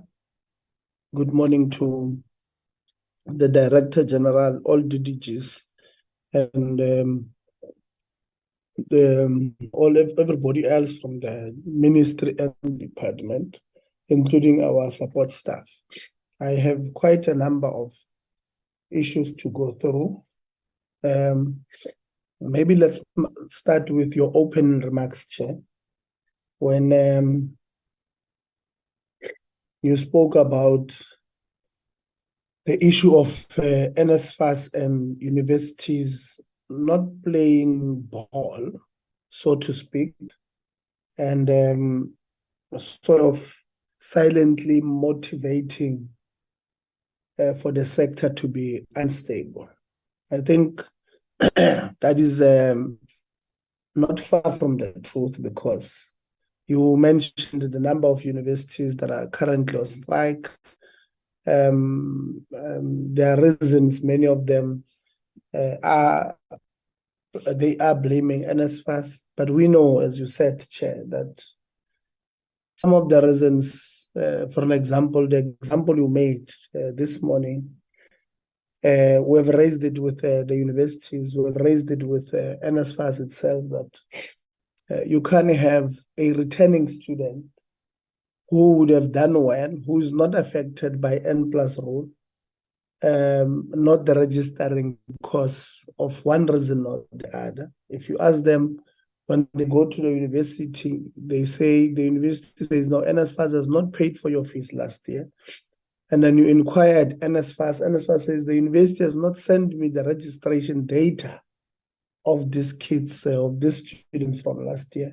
And you ask them, so how have you been paying? If I'm not mistaken, they had sent in the last tranche sometime in December to university.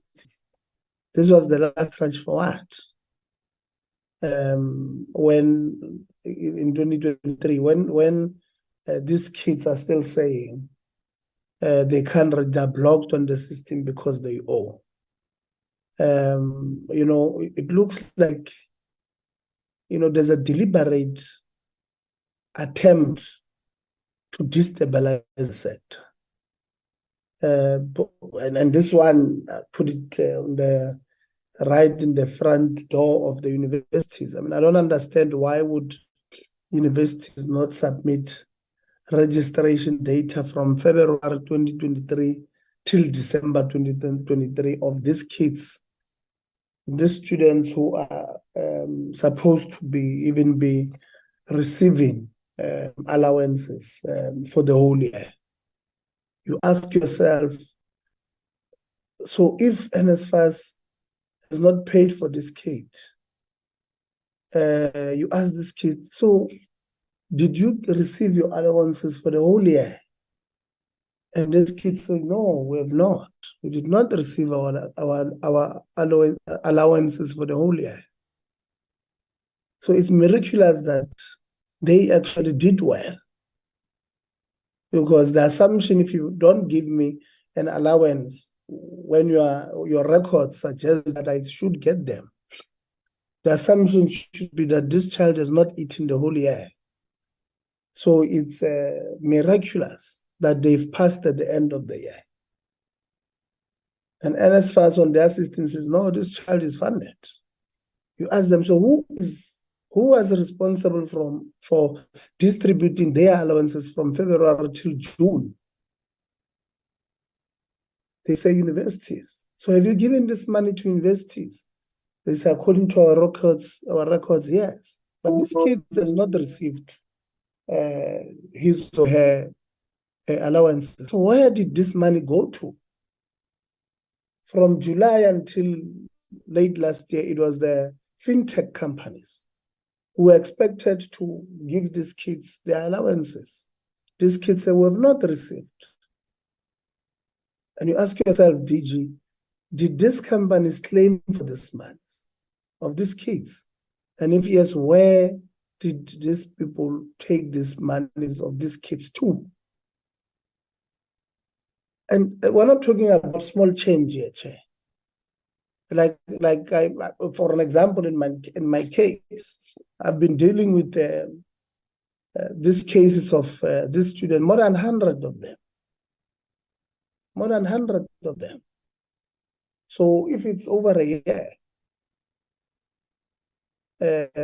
for 100, I mean, if it's 10 months and it's 1.7 per month, it's 170K for these 100 kids that somehow have vanished on the system. It's actually 1.7 million. I don't know how to count. Of these kids. And that's just those who were able to find us. What about others? According to DG in 2022, we had about 1.6 million universities and TVET college students on the system. Today, it might be 1.7 or 1.8 million kids on the system. NSFAS says we are funding just above 1.2 million. So where, this money of these kids are running into billions. Billions, Chair. So when we are asking, DG, I heard you speaking about you having a successful relationship now with the Hawks and all of that.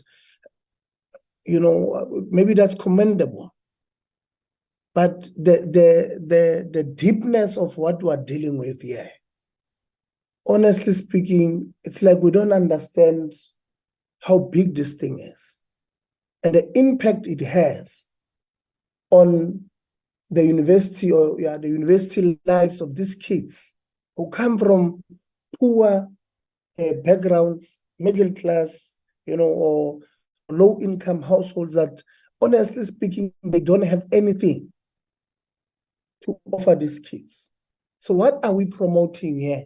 Indirectly, Chairperson, if you don't pay a young girl an allowance of 1,700 that she desperately needs, where are you asking her to go look for it? During COVID, Tshwane North and Tshwane South students were on TV for everybody to see. They said, we are now forced to date sugar daddies because where else are we going to get the money to study? We've been raising this thing for too long, and it's as if we're raising it to deaf ears. People they just don't want to listen. So the agreement or the relationship with the Hawks is all well and good. We commend you for that. But this thing, to get to the bottom of where are these monies going? And Chair, like I said, even from last year, we've raised these issues of these kids. Some of them obviously dropped out because they just could not continue.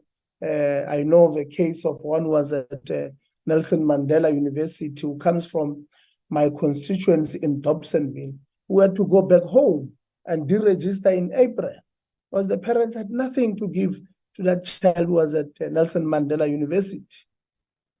And the same child deregistered successfully.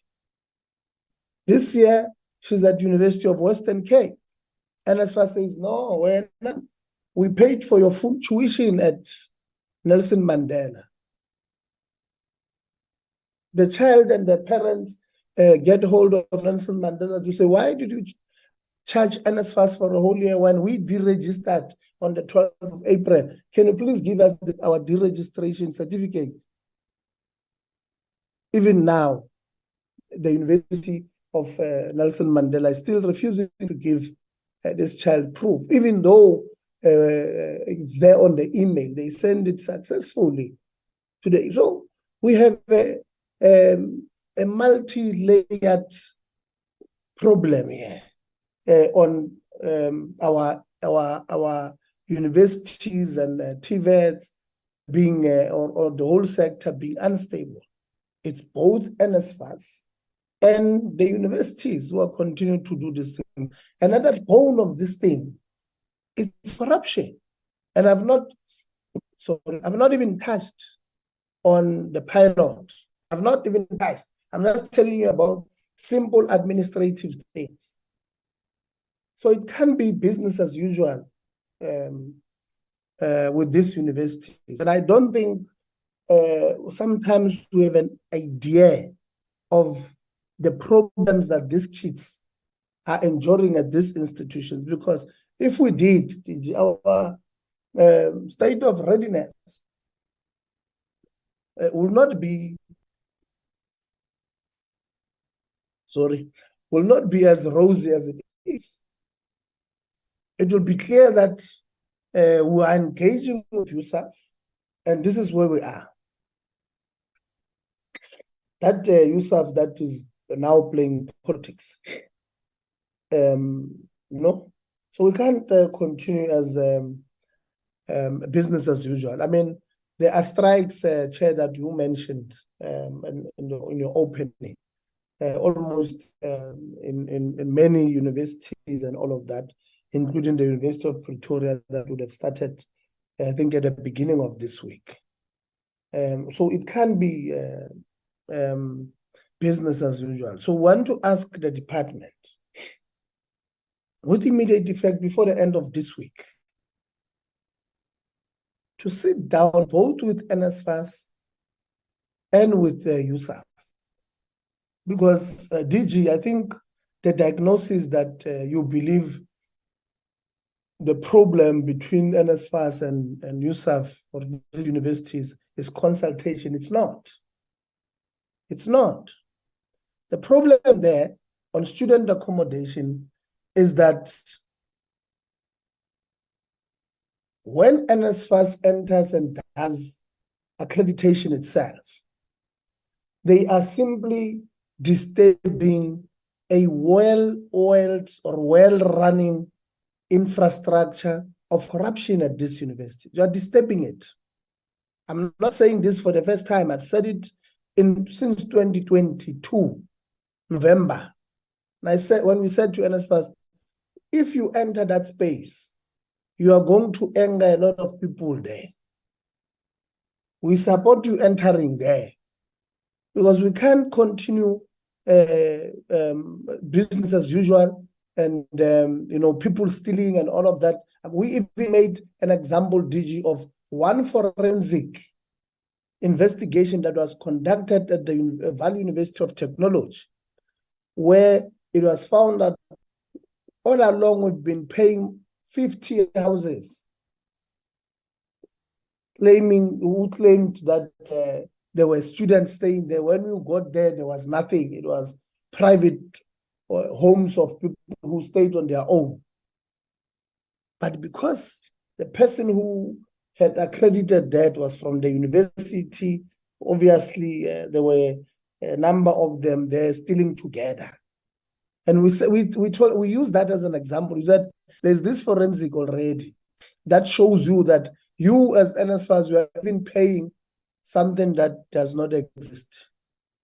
We told them that when you enter, in Limpopo there were kids who were staying in shacks, accredited by TVET. They don't send pictures to NSFAS. They said, no, this one is student accommodation, student X, Y, and Z. They are sleeping or staying in a well-maintained student accommodation, only to find out they are staying in shacks. So we agreed with that NSFAS go and enter that space, because we can't spend or pay 17 billion a year on student accommodation as this government our people are subjected to staying in shacks. The state is being defrauded. Students are being claimed for to be staying in rest when they are not staying in rest. They probably did not even receive the travel allowance. These criminals were pocketing all the money for themselves, but we warn them that you are going to get a serious resistance. And less than 15 months now, it has come to pass. The universities are fighting back. They are not fighting back, with kids' laugh. They are fighting back seriously. And I don't think this is the end of it, DG. If anything, I suspect they are even going to start fighting, dirty. They might even say, no, DG is part of those who are eating as well from the student accommodation that is done by NSFAS. They probably they're probably going to name you and I. They're probably going to name deputy minister or minister, so that they muddy the waters. So I don't think we're seeing the end of it. I think we're just seeing the beginning of it. But on the same breath, NSFAS itself is not assisting us, because we're receiving on a daily basis complaints that these ones that NSFAS have appointed to go and do accreditation, they themselves are claiming bribes from this accommodation provider, saying, if you don't give me money, I'm going to grade you low and you're going to lose money. Yes, all along we've been paying you 4,000 per bed, but I'm going to grade you low if you don't give me money. But if you agree with my terms, I can grade you at 4,500, but you give me the 500 per bed. There are those claims. And these people say, because I refused, my accommodation have been graded from 4,000 that I've been getting last year to 3,100 this year. And my friend who has an accommodation that is not better than mine is now graded at 4,500. We stay in the same area. I probably have the best, the newest res than them. I qualify because I meet all the norms and standards, but because I refused to release the 500 that they wanted, they now penalizing me, they're grading me 1,400 less than somebody in the same area as me, and all of that. And it becomes very difficult to argue against that, to say, no, this person is lying. When you look at the facts, and we look at this one, showers, they are, it's less ratio on student per shower compared to the one that is rated higher. You end up struggling to say this person who is alleging this corruption here is lying, because the evidence is in front of your eyes. So it's a serious problem. So this thing of instability here, DG, in my view, it has nothing to do with consultation. There's everything to do with corruption. Those ones at universities, they believe these ones of NSFAS want to take their bread that they've been stealing for so long. And these ones of NSFAS were appointed by NSFAS themselves. They are also seeing an opportunity to make a quick buck.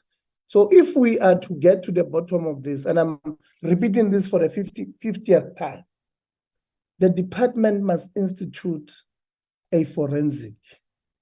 It's very simple. It's very simple to get to the bottom of this. We appoint a forensic company with a proper track record. Give them proper terms of reference, say on student accommodation. This is what you are looking for. I'm giving you 2 months to complete this work, because in 3 months' time, the minister and the department must go present to the portfolio committee. This is what we have found. And if there are issues there, these are the people who have opened cases against. For me, it's that simple. Dilly-dallying, going left and right, won't assist us. If anything, we're going to have these universities continue to collude individually and as a group, making sure that they milk as much as possible from the state. I mean, Chair, in the Western Cape in 2022, in the Mowbray area, where we have an observatory of science and innovation, opposite each other, we had 2 residences, one from CPT and one from University of Cape Town, UCT. One was, I think it was 60-something K, and one was just below 40,000. Today, I'm told, in the Western Cape, including residents from University of Western Cape, University of Cape Town, University of Stellenbosch, and CPUT, we have no single residences that cost less than 50,000. You know what does that mean? It means all NSFAS students are being forced to go on strike by this collusion of this university. They are saying to you, we're not going to take any of your students. All those who are self-paying, who can afford, will stay at these residences. All NSFAS students are going to force you to remove the cap. How? By making sure that all these residences, even those who are way below the cap, they go above the cap, so that we frustrate all NSFAS students, because they make up the majority of all students at all universities. So we are going to remove them from rest, so that they can sleep in unconducive community halls and all of that, and they can only take that for a few days, and they will go on strike. So we're forcing you by colluding to remove this thing that you are doing of the cap. And if you ask me, they are going to succeed, because including in 2022 and 2023 at the beginning of the year, we said NSFAS, go to the Competition Commission to report these things, because you can't have a 2-bedroom apartment in the same area of this residences, 2-bedroom with a garage and a spare garage, 2 garages and parking, fully furnished kitchen, and 2 bedrooms, 2 bathrooms, very comfortable, charging 10,000 rands for the whole thing. But this one of student accommodation with very little space in the room, very little space in the room, for the size of 1 bedroom of this commercial or this apartment in residential area, the size of 1 bedroom, they can put 3 beds of NSFAS. And then they say, no, 1 bed here will cost 9,000. So they want to get 60,000 on the size of what people who are working in the residential area pay 9,000. They want to get 60. And we said, it does not make sense. And we said, approach the Competition Commission. I can tell you now, that NSFAS have not done it. They've not done it. Because if they had done it, we would have heard about it. We asked them again 2 weeks ago. We asked them questions. That 14 days and 14 nights ago, we asked them questions, Chair. Today, they have not responded to us. They've not responded to us. I've not seen any answer on my emails. They were supposed to have written back to the office last week, Friday. We gave them an extension. We said, no, let's make it 7 working days, not 7 days. Even that they could not do. After they came and gave us, I don't even want to call that thing an annual report. They gave us a piece of paper compiled together that makes absolutely no sense. Today, we still don't have those answers, DG, and want to implore upon you now, as the head of the department on, or the director general of the Department of Higher Education, Science and Innovation. Can we get those answers from NSFAS? Because from where I'm seated, some of the questions that we asked, or I personally asked, I said, the Werksman report gave you few recommendations that you must fire the CEO. They've done so. Said charge every other person, I think 9 or 10 of them were implicated. They've not done so. Said, deal with the contracts of the fintech companies. They've not done so. So from where I'm seated, it looks like they've only acted on the CEO, because where he is, he probably believed there was a witch hunt against him.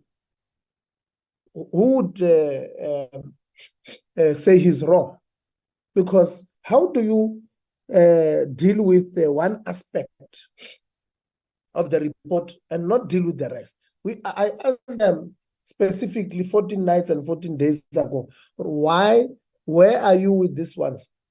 Who was supposed to charge the CEO last time? And they charged him. Who was supposed to charge the other men ones who were still in the employ? Because that person was supposed to do it and has not done it. They themselves must be charged for not executing their duties. Who was supposed to cancel the contracts of these people?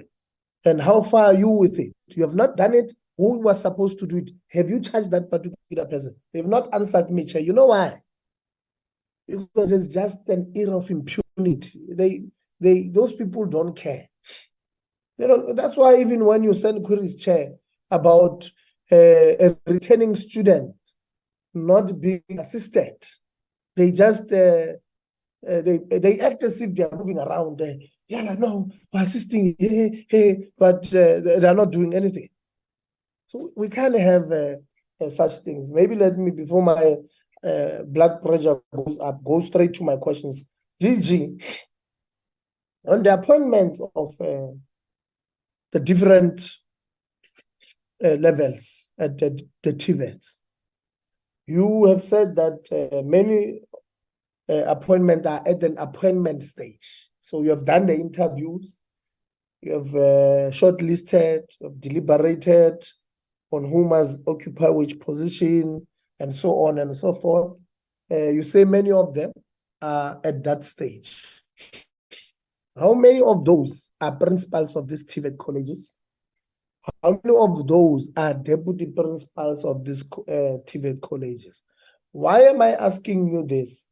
Because for the past 5 quarters, 5 financial quarters, the department has not spent, or the branch of TVET has not spent all the program 1 or administration budget. And if you look at the reason for deviation, every time is because we have not appointed, or because we could not spend because it was compensation of employees and we had not appointed people in those spaces. How many of those are principals? How many of those are deputy principals? The ones that are now in the final stages where you are saying, we are now giving an offer. How many of those are at that stage?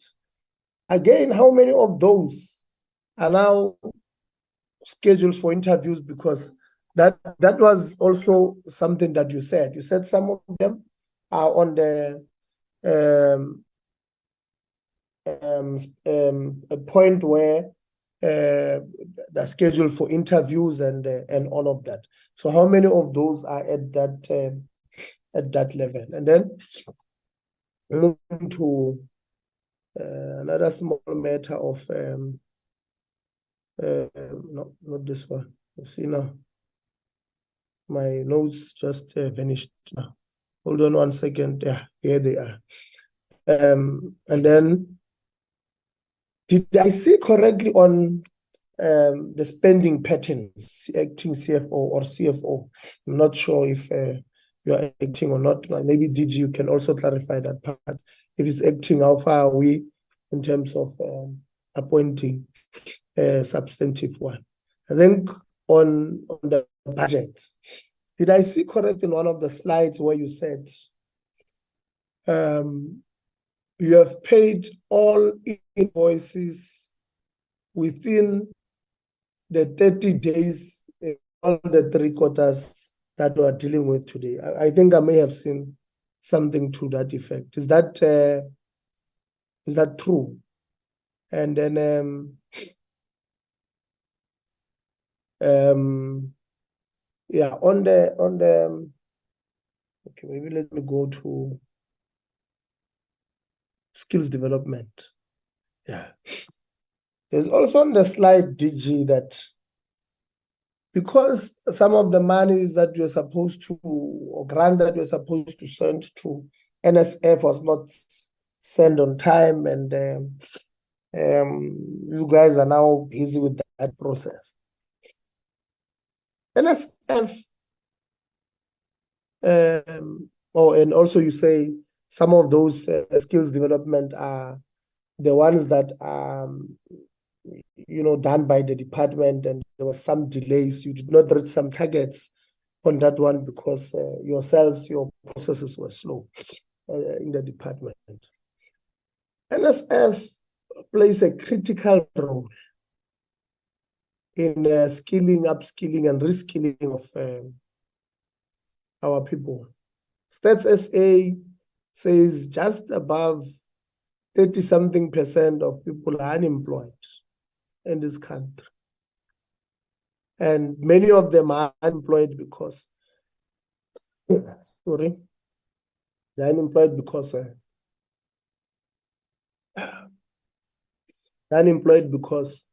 they may not have the necessary skills to enter the job market.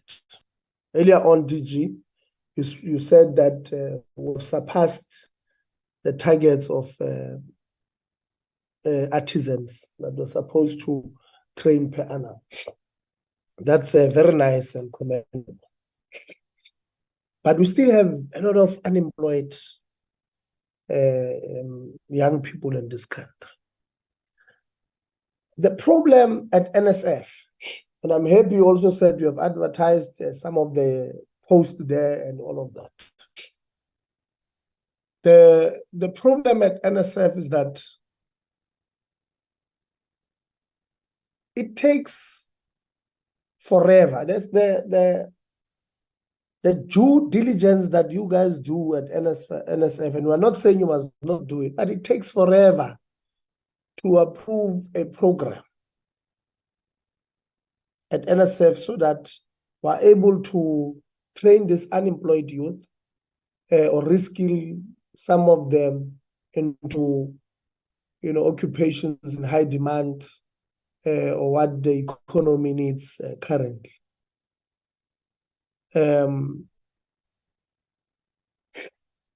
Especially on your department-led skills program. So that plays an important role. So this processes that you are subjecting yourself to, what could be the problem? Why are these programs taking so long to get started? So the Skills Development Agency, for an example, submit a proposal that in Kuzo, there's a problem of water leakages, for an example. Now, I want to train water reticulation agents to go deal with the problem that I have in Kuzo. Myself and the municipality will write a proposal to NSF and say, I want to train these 1,000 kids. Why do I want to train 1,000 kids? It's because of X, Y, and Z and all of that. We put together a proposal in April 2023. February 2024 arrives. There's still no response, whether a rejection or acceptance or approval, nothing. What causes that, DG? Noting that you as the Director General, you act as the board of NSF. What causes that? Is it because of capacity problems in the management of NSF? Is it because maybe the Skills Development Agency does not know anybody who deals with the processes inside, and therefore they don't know whose program is this, and they can't just approve what they don't know? Is it because even after approval, there's still too many layers outside of the management that comes to you as the board, DG, that goes to the ministry, I don't know where else. What causes the delay? Maybe I must make it simpler for you and ask you it this way. How long does such a program, what is the longest time can such a proposal take internally for it to be approved? Because if it takes too long, by the time you approve it, the need might not be there anymore. Probably Rent Water or somebody would have also done the same, trained the water reticulation agents, and they would have been hired there already working. So if it takes too long, it runs out of, fashion, whatever the case is. So how long can such a proposal run in the system for it to get there? So that's the other one. Yeah, maybe Chair, without going to my other issues, because I think no, there's one that I need to ask here. Yeah, on the feasibility study. Yeah, sorry, before I forget. So on this one, I think it's on slide 3 of that presentation. It says that phase 1 feasibility studies were completed in September 2022. And then the studies recommended further work to be done in relation to the infrastructure and academic enterprise, including the naming of the university. The Minister of Higher Education, Prof. Blayton Nzimande, consulted with the Minister of Police, who advised that the police institution should not be named as a higher education college, but a fully fledged University of Policing and Crime Detection. So we want to understand, DG, what arguments were advanced by the Minister of Police in advising that the police institution not be named as a higher education college, but a fully fledged university, and whether the minister and yourself in the department found the arguments or motivation credible and worthy of approval, and has the department considered naming it a university college in line with the draft policy for the recognition of South African higher education institutional types? If it was considered, why was it not accepted? Was the name of the University of Science and Innovation in Ekurhuleni consulted and agreed on, and whether it will be a fully fledged university or a university college? Regarding the proposed qualification mix for both institutions, will they be introduced in a phased-in approach, or from the beginning? And has the phase 2 feasibility study commenced? If yes, at what stage is it, and when and what are the time frames of concluding the phase 2 of the feasibility study? Thank you very much, Chair, and apologies for taking slightly longer. Thanks. Thank you, Honorable Itia. Honorable Mananiso. Thank you, Chairperson, and let me start by greeting everyone on the platform. I just wanted to show that I'm actually proper in terms of how you asked us to do in this particular meeting, but allow me to switch off the video. Chair, let me welcome all the presentation by the department and all entities. And I want to say that we really welcome the work that has been done by the department. However, it seems as if they are reactive because we've been calling these particular meetings or going on oversight on the basis that we want the department to be responsive and prevent things that can destabilize the institutions. The reason why I'm saying this is on the basis that we did everything that we could from last year till to date to ensure that there won't be protest or young people would be suffering because of the mishaps by NSFAS, but it's the opposite. Chair, on other issues, you really covered me on the issues of backlog and on the issue of the cash system. However, on the cash system, I want to advise the department that perhaps they need to make sure that they stretch this awareness with regards to them, including all 12 official languages, on the basis that one could tell that with the register and the data that they have for the cash system, it is only accessed by those who are privileged. I don't think a young person in deep rurals got to understand what is this system all about. But before they get to the closing date, can they do something that would make everybody understand in any indigenous language to say, what is the system all about? So that people get to understand that the system is not about application to the institution, but seeking for spaces in institutions that are available. So there's a need of awareness to be stretched to touch everybody so that we don't leave anyone behind. Chair, on the issue of TVET, I think I'm covered as well by honorability because of mine was on the issue of vacancies more especially on principals. Can the department give us a report that is in detail in terms of those specific institutions on when are they going to employ those particular school principals? On the issue of CET chairperson, I think it is, yes, commendable that the CET branch have worked and understood the zero backlog of our content, that at least there are things that needs to be done without dilly-dallying.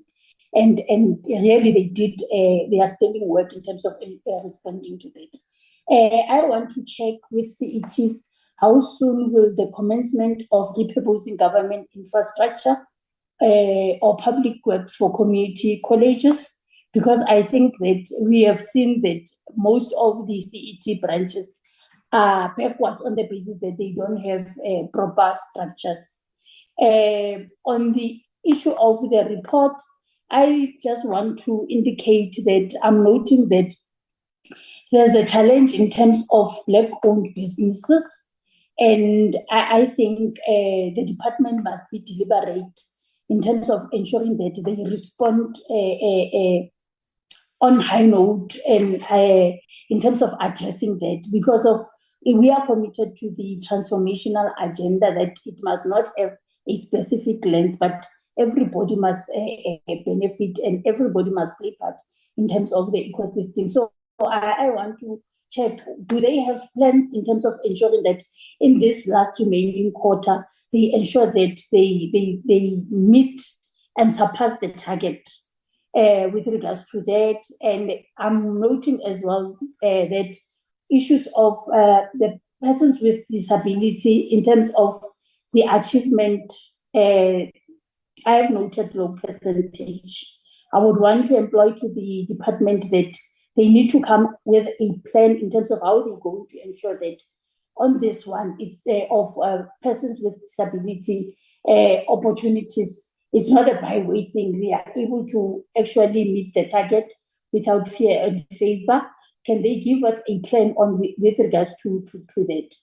But Chair, on the issue of NSFAS, I want the department to assist us as the portfolio committee with regards to how many people are on awaiting evaluation and how soon will that particular process be done with, so that these young people get to understand what is their status with NSFAS, whether they are funded or not. The other case that one has met is this one of one lady who was provisionally funded by NSFAS. She's been going up and down at UNISA, and UNISA is telling her that no, there's nothing that you can do. You cannot get your books because of we're still waiting NSFAS to submit the list. Till to date, other people are busy with their assignment, their studying, and this young person has sent me a message to say what is happening because of I went to UNISA on Monday and they are saying that they cannot help me. I must wait for NSFAS. So I want to ask the department to actually check institution per institution in terms of how far are they in making sure that they deal with the issue of the data there. And can the department give us a specific day that all these issues will be resolved on? I think, Chair, on the issue of the involvement of Competition Commission, we must not keep on, saying this thing in each and every meeting. DG, I want to say to you, just fast track the involvement of Competition Commission before we get cases through Chapter 9 institution based on our of the reckless of NSFAS. So there is a need that when you respond, give us a specific day if you are really willing in terms of meeting with the Competition Commission to assist you on this theme of accommodation, so that we are seeing that we are committed to actually root out corruption. We are noting as well the issue of the involvement of SIU. However, one believes that some of the things that we have resolved on in this portfolio committee, they are just overdue. They just need to be done. And Chair, lastly, on the issue of the two universities, I think their conclusion on the last statement it's unfortunate because of it will make people worry if this thing is going to happen. I mean, we had during SONA that the president spoke on this issue. The minister as well spoke on this issue when he was debating. So I want to check if the department has a plan in terms of their engagement with National Treasury to ensure that they are not financially affected with regards to the rollout of this particular project. And I think you have cautioned the issue of the wording when we write. Yeah, I don't think that it gives hope that you would read such after you could have been excited through the whole presentation. Then you get to understand that there's no money, which means this thing cannot be done. So can we just get sense if the department is working with the National Treasury to ensure that there's money for this project? And the chairperson, I think you touched on the issue of skills development in terms of the ecosystem from CET, TVET to universities to being employed. DG, I want to bring this before you that there is a need that the department intervene in terms of exit opportunity, more especially for work integrated programs.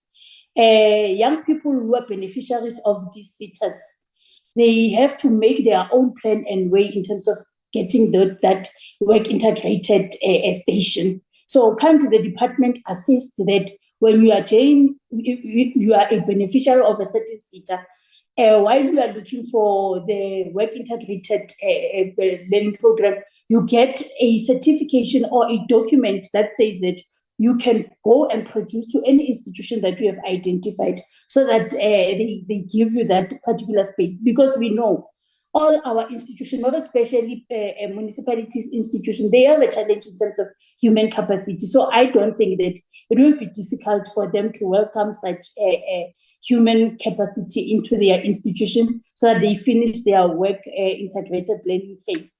So there's a need that as the department, we need to make sure that we assist on that regards, because every day of my life, I'm doing a testimonial that I know Romeo is part of such and such SETA, and Romeo leads such and such integrated learning opportunity. Can the municipality help him? So I think if it's been done by the department, it will then deal with challenges that we have, that you find people saying that I'm qualified, I'm competent, I'm certified, but I cannot get any opportunity of integrated learning. So there's a need that some of the things, DG, we just prioritize them based on the fact that they just need a MOU and the document that needs to be signed to all these industries. Thank you, Chairperson. That's it from myself. Thank you.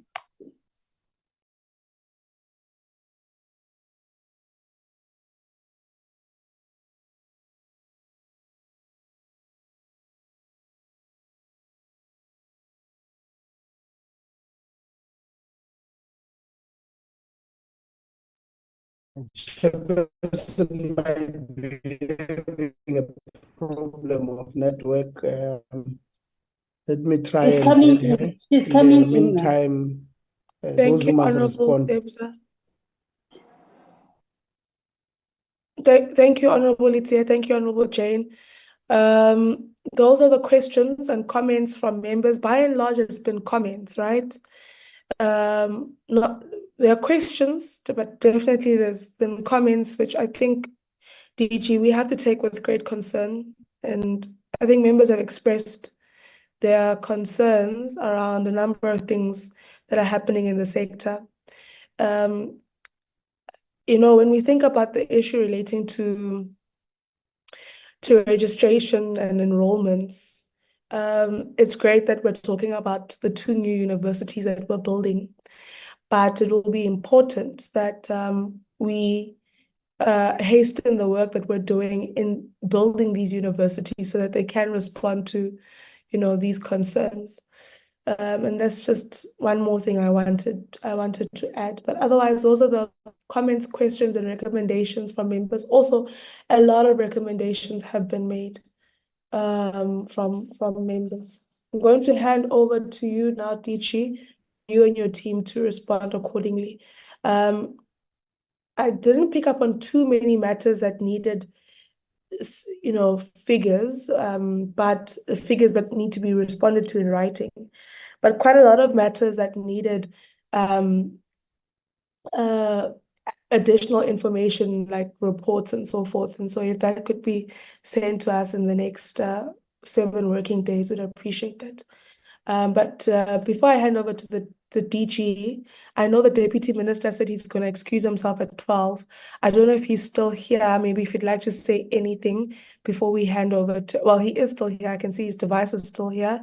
But Deputy Minister, Honorable Putima Namela, if there's anything you would like to say before we hand over to the DG.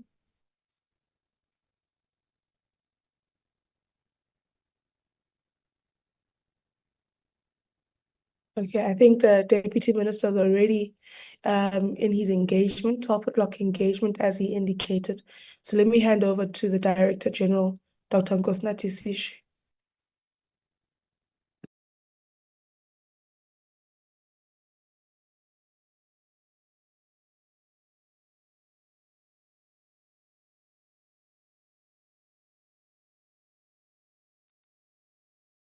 Is it my network, Dr. Sishi? Chair, Yes, Mr. Mkiba. it seems DG is experiencing connectivity challenges. Okay, just want to check. let's take a 5-minute body break to afford DG time to sort out his network, and then we'll be back at 10 minutes past 12, colleagues. Thanks, Mr. Mkiba. Recording stopped.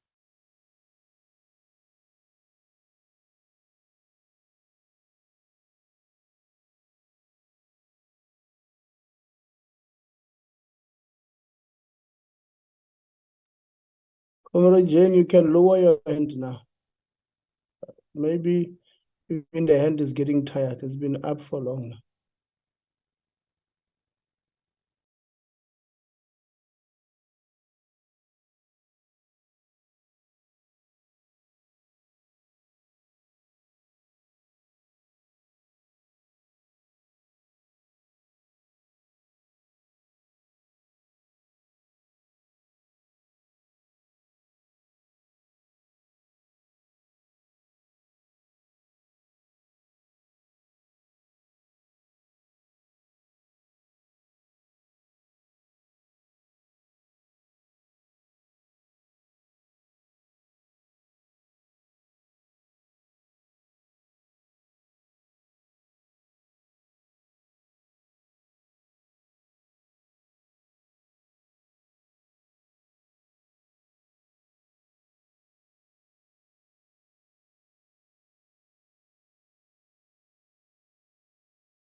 Okay, it's 11 minutes past 12. I hope we've been able to resolve the DG's Recording in progress. connectivity issues. DG, are you here?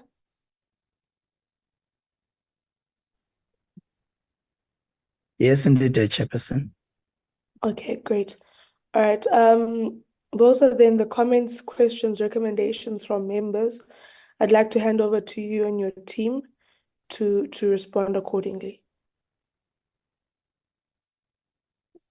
Thank you very much. I think first let us welcome the questions where we have done well, where the members feel like they want us to prove we really have done well. We will do so, Chair. But we'll beg that members trust us. When we say we've paid all invoices within 30 days, we have paid all invoices within 30 days. And we must celebrate the fact that we've been sitting at 99.9% all the time, and we've now resolved that question. And it's really, really good progress for me. I'm happy. Where we say we are building 2 new universities and we provide evidence of our progress. We provide dates that indicates that by August this year, we'll be done with the second phase of feasibility. And we indicate that in the light of austerity measures imposed on all government departments, we do raise the fact that we will work with Treasury to make sure that this project is not affected, as a way of assuring members that this is a priority to us. In fact, of the 3 key priorities in the performance agreement of the minister and the president, one of them is the issue of these universities. I'm not so sure, Chair, if we could be more emphatic than that. But we are encouraged by positive comments that have been made in areas where we have done well. And we will continue to do so. I'm going to request my colleagues to answer a couple of questions, but I do wish to honor the questions that the chairperson in some cases have asked that I feel that are important to define this moment, and particularly those that relates to the NSFAS, because I feel it is a big issue at the moment. Quite clearly, I think the intensity of the question requires us to have enough time to answer and address all of those matters that would have been raised. Chair, I gave NSFAS a deadline of Friday last week to clarify to me who is going to be paying student allowances. Not only that, I was aware that NSFAS had Plan B. Plan A being fintechs will pay because they are still contracted even though they are in the process of being terminated. And that's a legal process which is not in the hands of NSFAS, it's in the hands of Werkman's attorneys that have now been appointed. But NSFAS has a duty to report regularly to us so that if they are stuck somewhere as a department, we can, gave them a deadline last week and they met the deadline at before the end of the business. The chairperson came back to me and said they have concluded that it is going to be convenient for students and for NSFAS that for at least 1 month, not later than 2 months, a transitional mechanism for payment is established. And that transitional mechanism would be that universities, since they have the data of all students that are in the process of being admitted, because they thought the toing and froing of that data between universities and fintechs will pose a danger of many students not being paid because they fall in that space of either being funded but not yet admitted, or admitted but not yet funded. And therefore, they took a decision, and this is a board decision. Then earlier board decision had said the payments would be done by fintechs and they will monitor them and manage the risk of possible they will pay when they already are on the way out, and therefore this poses a risk. Now they've taken this decision to say universities will pay. In this regard, they had used upfront payments, which I'm happy about, which I can also, confirm to the portfolio committee that these upfront payments have been completed. Tonight, the transfers to the universities on the second tranche are going to be transferred, so that this amounts to close to 4.2 billion that would have been transferred to universities to cover registration fees as well as allowances of students. This is a transitional measure whilst NSFAS is terminating the contracts and the legal process is proceeding. And I think there was a delay in this, Chair, and which we must admit. And that delay was caused by the fact that for them to do this, they needed also to consult legal, opinion first, which they have done. And they've proven to me also that they have done so. Once I got this information from the acting chair of NSFAS, and may I say that in my interpretation, that they are already terminating these fintechs is a point that says they have not stopped at terminating just the former CEO. They are actually embarking on the implementation of the rest. Maybe we can say they are slow, and I don't need to defend NSFAS at all, but I'm just trying to put this into context. I then met Yusuf on the same day on Friday, and I asked Yusuf the same question. Are you ready to temporarily assist in this regard? And I can tell you that all of them are eager to take this responsibility. Me and you know why they would be eager, because in the first place, they never wanted to relinquish that responsibility. Me and you know that besides this, there is also a need for us to manage risks that are involved. For example, each and every one of them might have service providers that they use to transfer these allowances. And this might introduce hidden costs. And I asked all of these questions, and I made it very clear that whatever additional costs that would be incurred beyond what is budgeted for by NSFAS would be at the cost of the institutions. I made that very clear to them. And they confirmed that this has been done. On the same day, the NSFAS board met to endorse those proposals of payment of allowances by universities for the period of a month or two.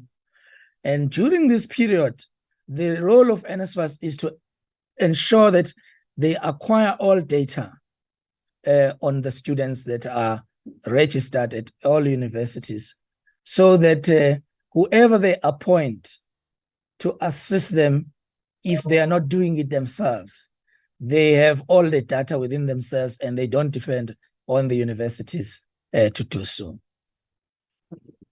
This is the status quo regarding the registration and payment of allowances.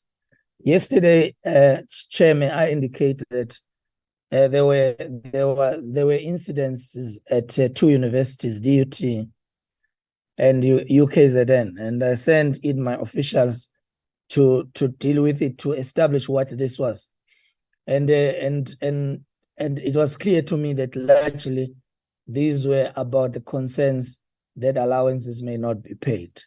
But I was assured by the Vice Chancellor of sellers of both universities that they are ready to disperse those allowances, and they are eager to play the role in this regard. At some point, Chair, I think this is a matter that needs us to continue to look at carefully and ensure that we manage it. And I think that's what I thought I must cover, Chair, in this regard. Chair also asked questions about placement testing. Do we have a sense of how this is unfolding? Has the intake in TVETs increased between the last year and this year? Are we having a conversation with DBE around their ability to turn their technical schools to train young people? We need to indicate quite clearly that the mandate of the DBE and their decision to develop a three-streamed curriculum model, I'm sure they would be willing to share that information with us. What we saw as our duty is to support them, firstly by ensuring that our curricula is articulated so that there is no struggle moving from one institution to the other because you were in a DBE technical school. So it is a difficulty to articulate to a curriculum regime of a post-school education and training. We have agreed to establish teams that will work together, and I've appointed Mr. Zungu to represent our department in this regard, and I'm sure Mr. Zungu would like to make further comments in this regard. But the question by the chair is very clear that you are advising us to keep looking at this very important matter from our side as the PSET system. Can we confirm that indeed there are no certification backlogs, and are we able, to,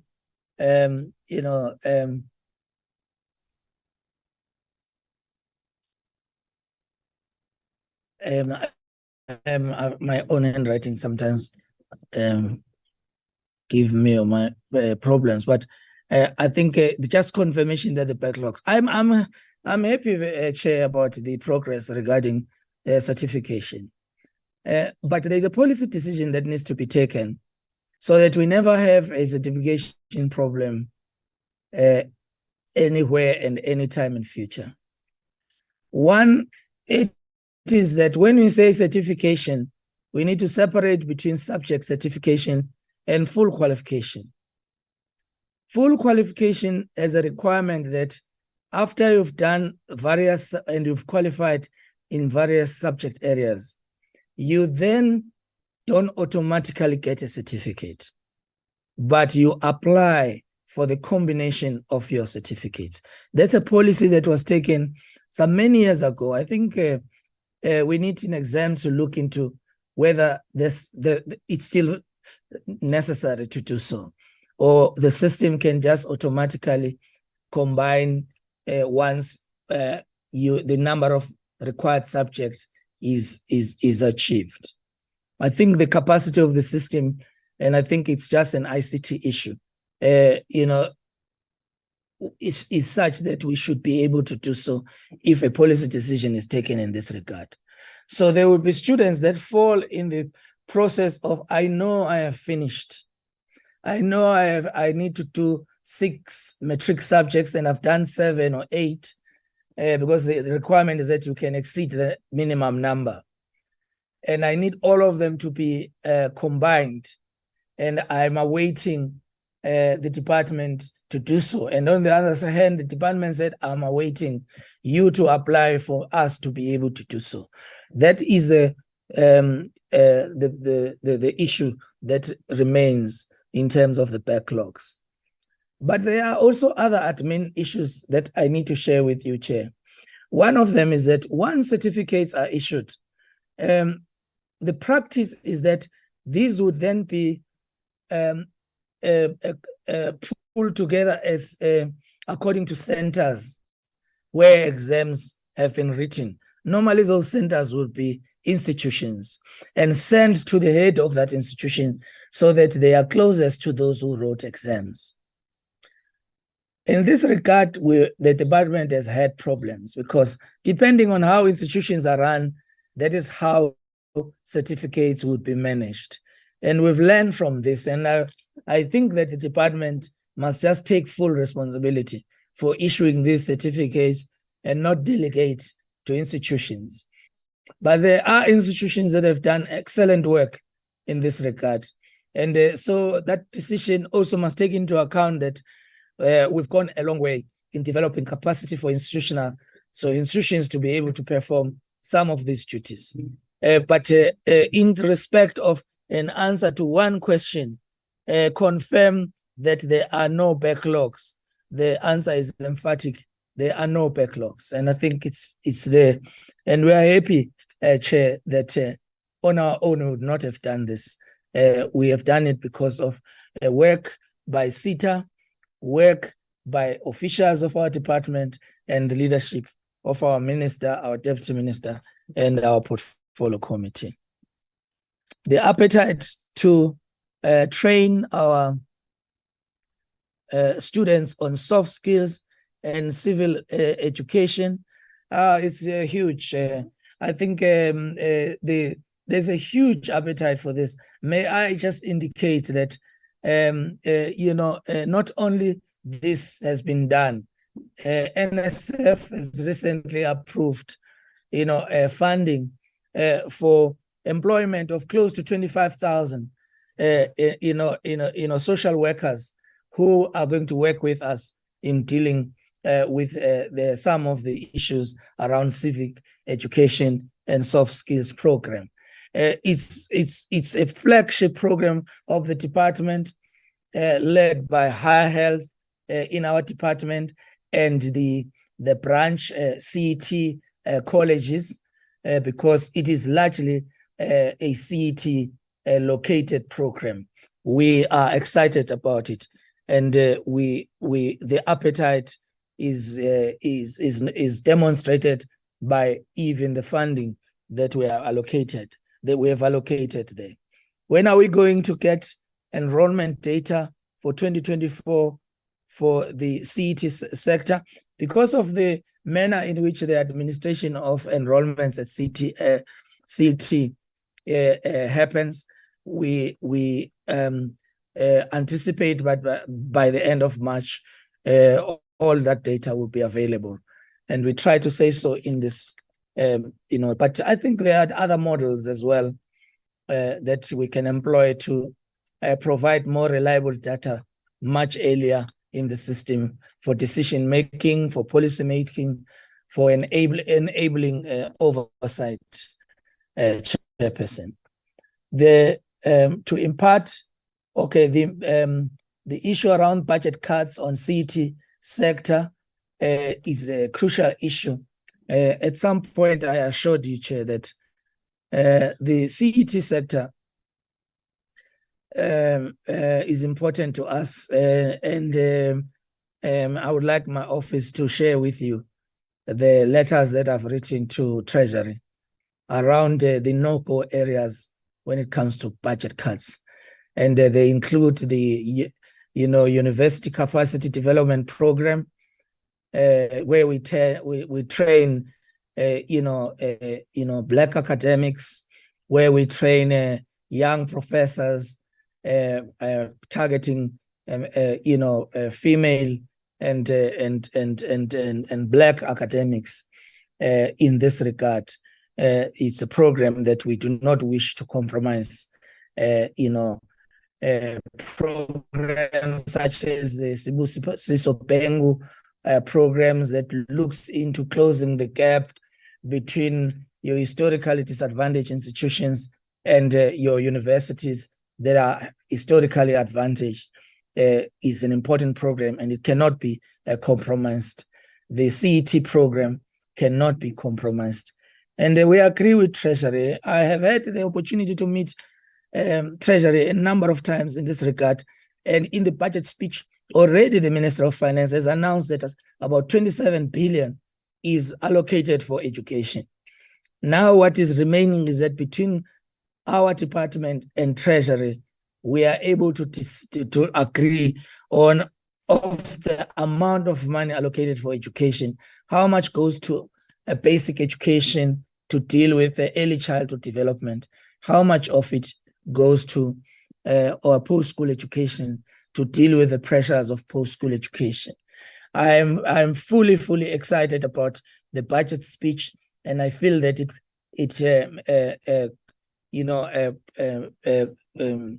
did justice to the concerns and were raised earlier on. My other colleagues will help with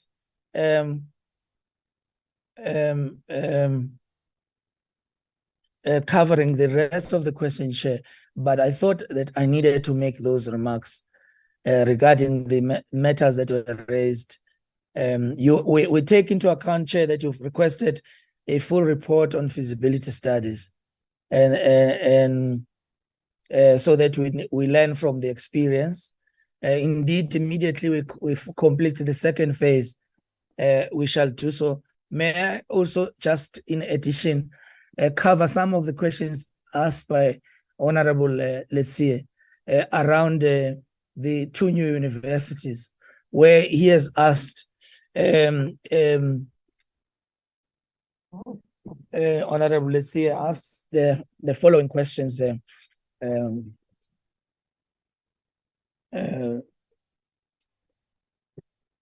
I'm filling the vacancies. It's quite a lot, Honorable Letsie. Okay, here's what arguments were advanced by the university or by the policing to recommend university? Okay, I think if you go through the feasibility study, you will see that initially the approach of the department in building the two new universities was a phased-in kind of approach, where you first develop a university college, and then from that point on, you grow into a fully fledged university. The police felt that there's already a precedent in that Mpumalanga province was a college of education, and it was developed into a fully fledged university. So was Solplaki. And so there was no need for the police to undergo a phased-in approach when in the rest of other universities we have built, we've just gone straight to building fully fledged universities. That was their argument. And actually that argument was agreed upon by all of us. And in the way we are working right now, we've embraced all of these issues that were raised by the police.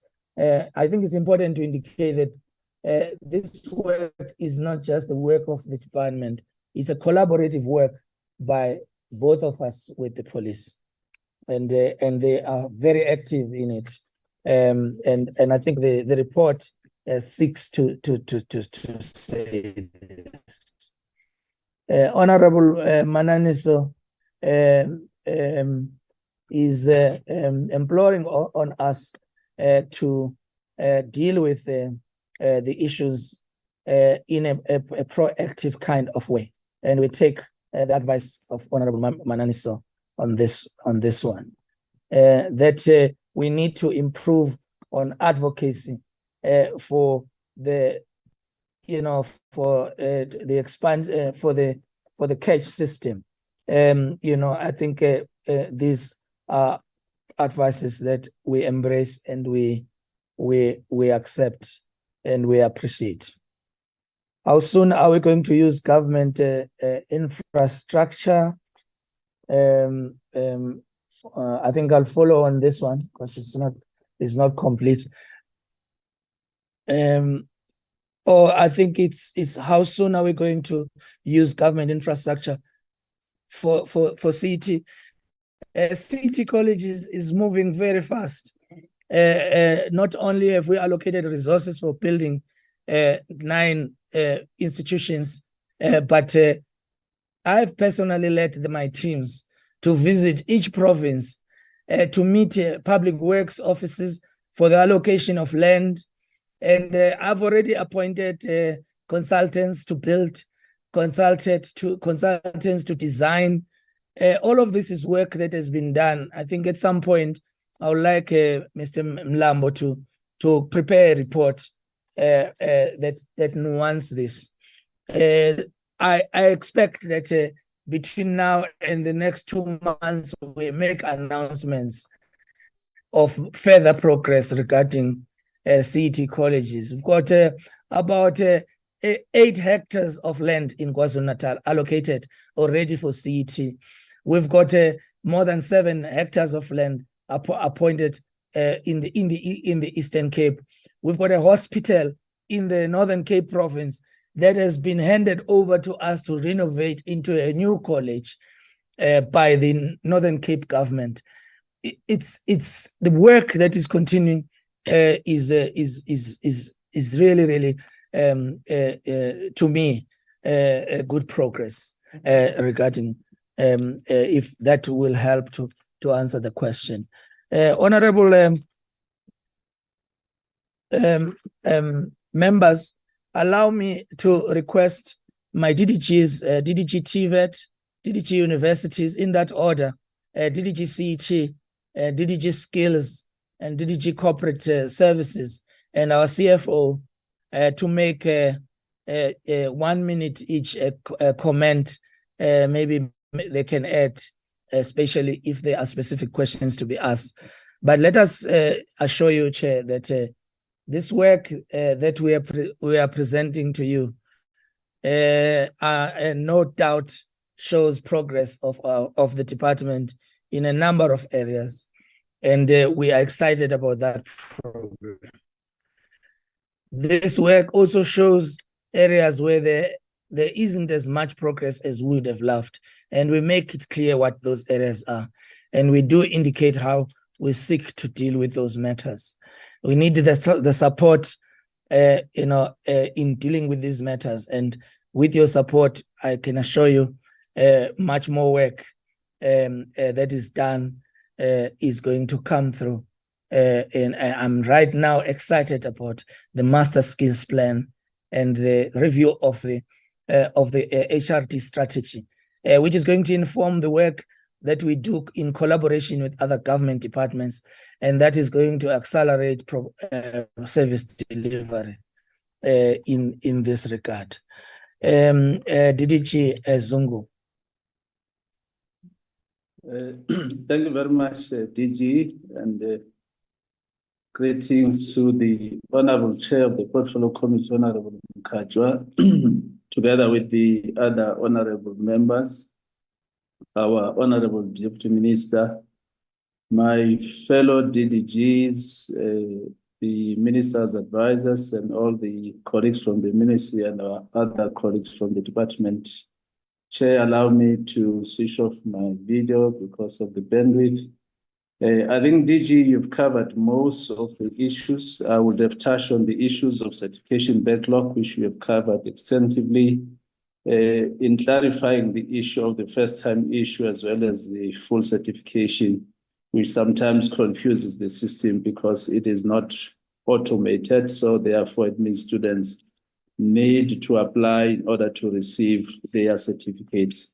But we have communicated this through various platforms, including SACPO, that we have engagement with them towards the end of last year and early this year, as well as our student formations. We have met with SAVETSA, and we have communicated this information and outlined the process of applying for certificates And we hope that the message will get there. But I think DG has already clarified on the other policy matters that we need to look into in this regard.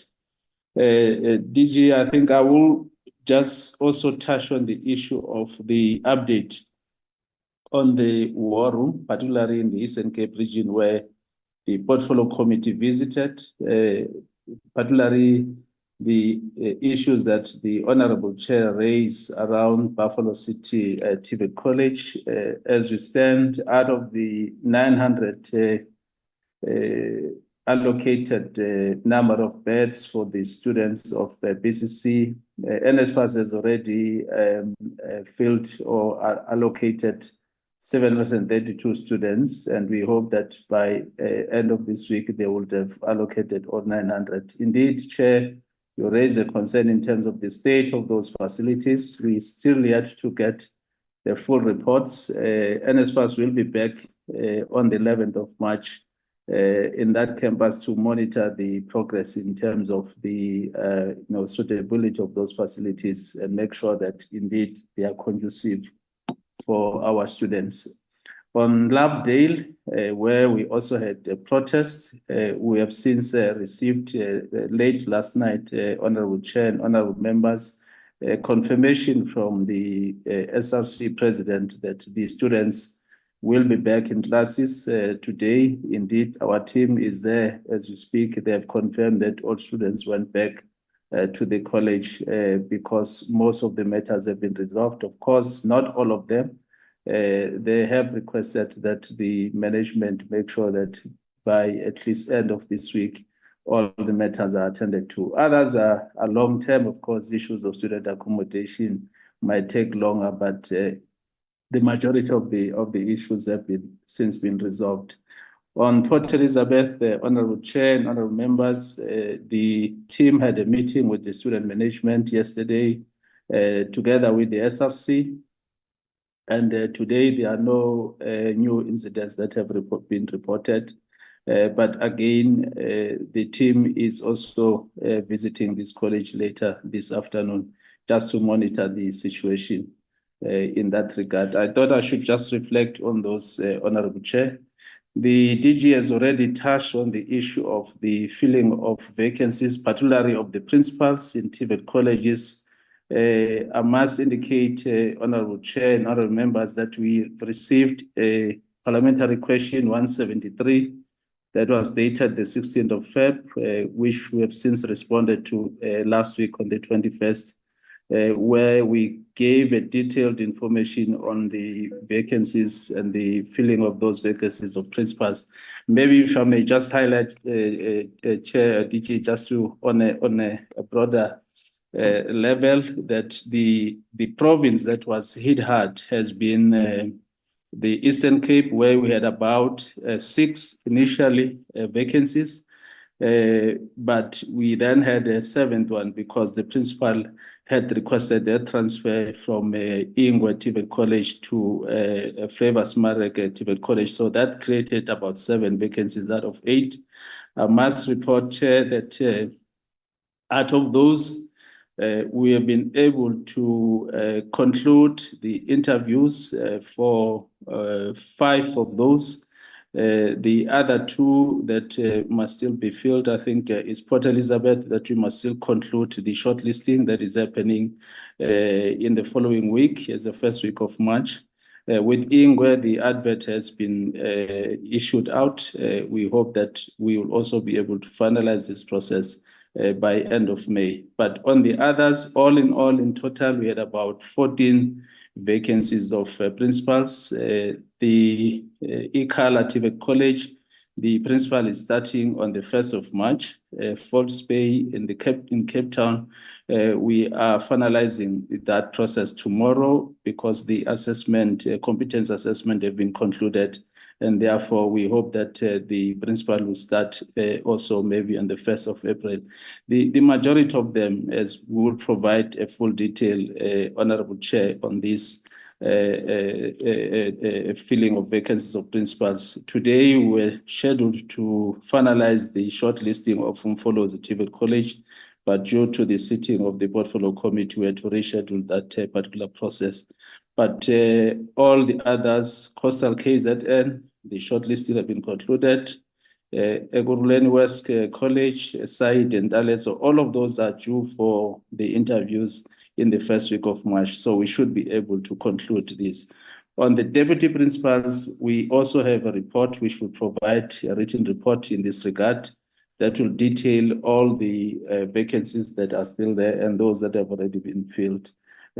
But also, in addition, we will also provide information, Chair, the information on the PPN or the update on the PPN, the post-provision norms, and what has led to the issues of underspending on the COE, because I think that's the major contributing factor.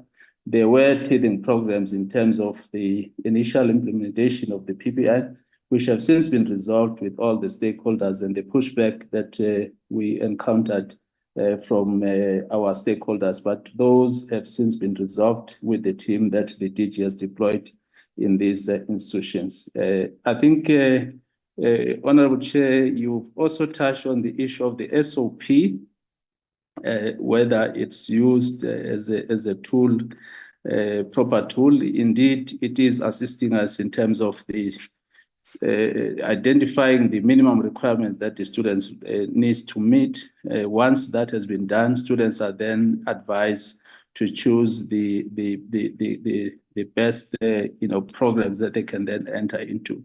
They are then referred to those that do not meet the minimum requirements. They are then referred to the program that is called the PLP, which then assists them to meet the minimum requirements. You've also made reference, Chair, without taking too much of your time, on the model of Switzerland that brings closer the employers and the colleges on a slightly different context, because I think the Switzerland colleges are located under the Department of Economic Development, and therefore they are closer to the employers as such. But we have a similar program, Chair, which we must still make sure that its rollout, it's enhanced. That is called the Centers of Specialization, because it does exactly duplicate what is happening in Switzerland as we speak.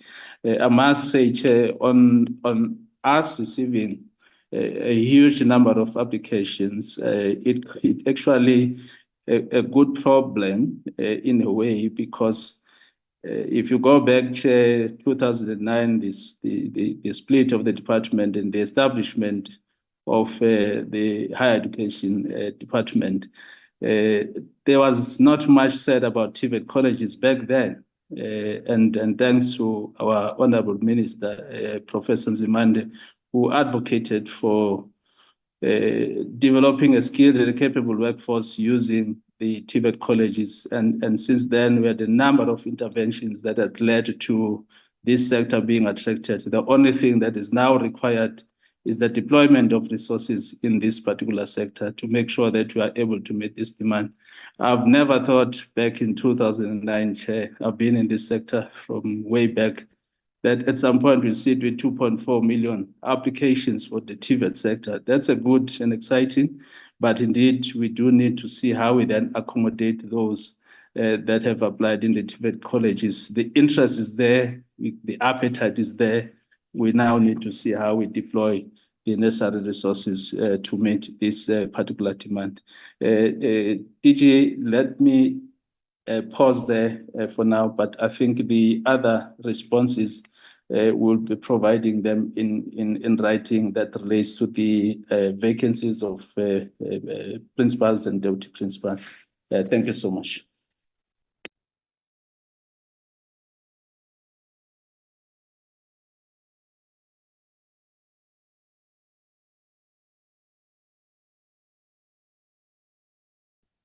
Good afternoon. I'm not sure if I should go ahead. Good afternoon, Honorable Chairperson, our Honorable Deputy Minister in absentia, the DG, special advisors to the Minister, and all honorable members of the Portfolio Committee and my colleagues. My name is Thembisa Fuchane, DDG responsible for community education and training. If I can be allowed, Honorable Chair, to switch off the camera. and respond. I'm going to be brief because the DG has well responded to the questions posed in relation to community colleges. Mine is just to thank particularly the Portfolio Committee on the support of the community colleges. I also then want to indicate that as already indicated by the DG, that the enrollment data that we will provide that is required for 2024 will be preliminary enrollment data. We will also indicate anticipated or project in terms of what we expect to enroll during the course of the year. And this is as a result of the short courses that are offered throughout the year in our community colleges. Because some courses are 3 months, some 2 months, some even a month, and they can be offered at any time during the course of the year. We may not have the actual enrollments in those because some will only be starting around September, October, but we can project in terms of what the colleges are planning to enroll in that regard. And finally, I need to indicate that I have noted the concern raised by the Honorable Chair about not meeting the targets. And we are strategizing as the department and particularly as the branch to say, how do we then ensure that we have higher enrollments in our non-academic programs, your occupational skills and the non-formal programs. As we speak now, today and tomorrow, we have a workshop that we are running with a German NGO, DVV, on the offerings of non-formal programs in our community colleges. This is but one of the interventions that we are doing to ensure that we are able to attract and enroll more students in our non-academic programs, or rather in our non-formal programs. Thank you very much, Honorable Chair.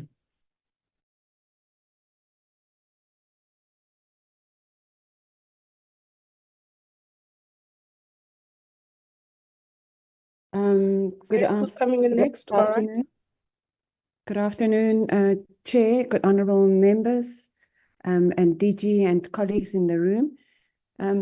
I will switch off my camera, that is just to confirm I'm not a robot.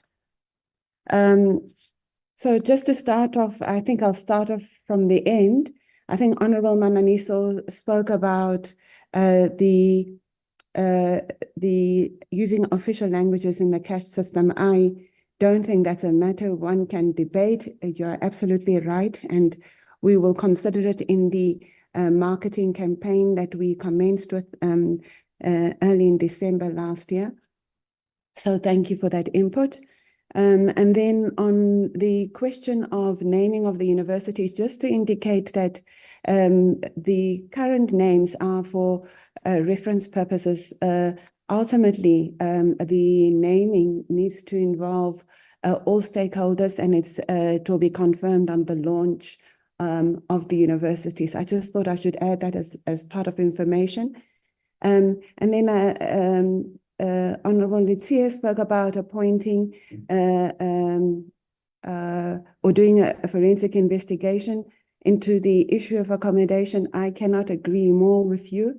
And it is certainly something one will table for discussion and consideration in the department on how we get to the deep end of insight around the accommodation issues. On our side, we certainly have said to the universities, all the costs around accommodation that they give to us or they give to NSFAS will be subject to an audit, because currently through USAF they were insisting on getting a 609 million rebate, which we've not accepted, precisely because we're not too certain how these costs arise. So absolutely in agreement.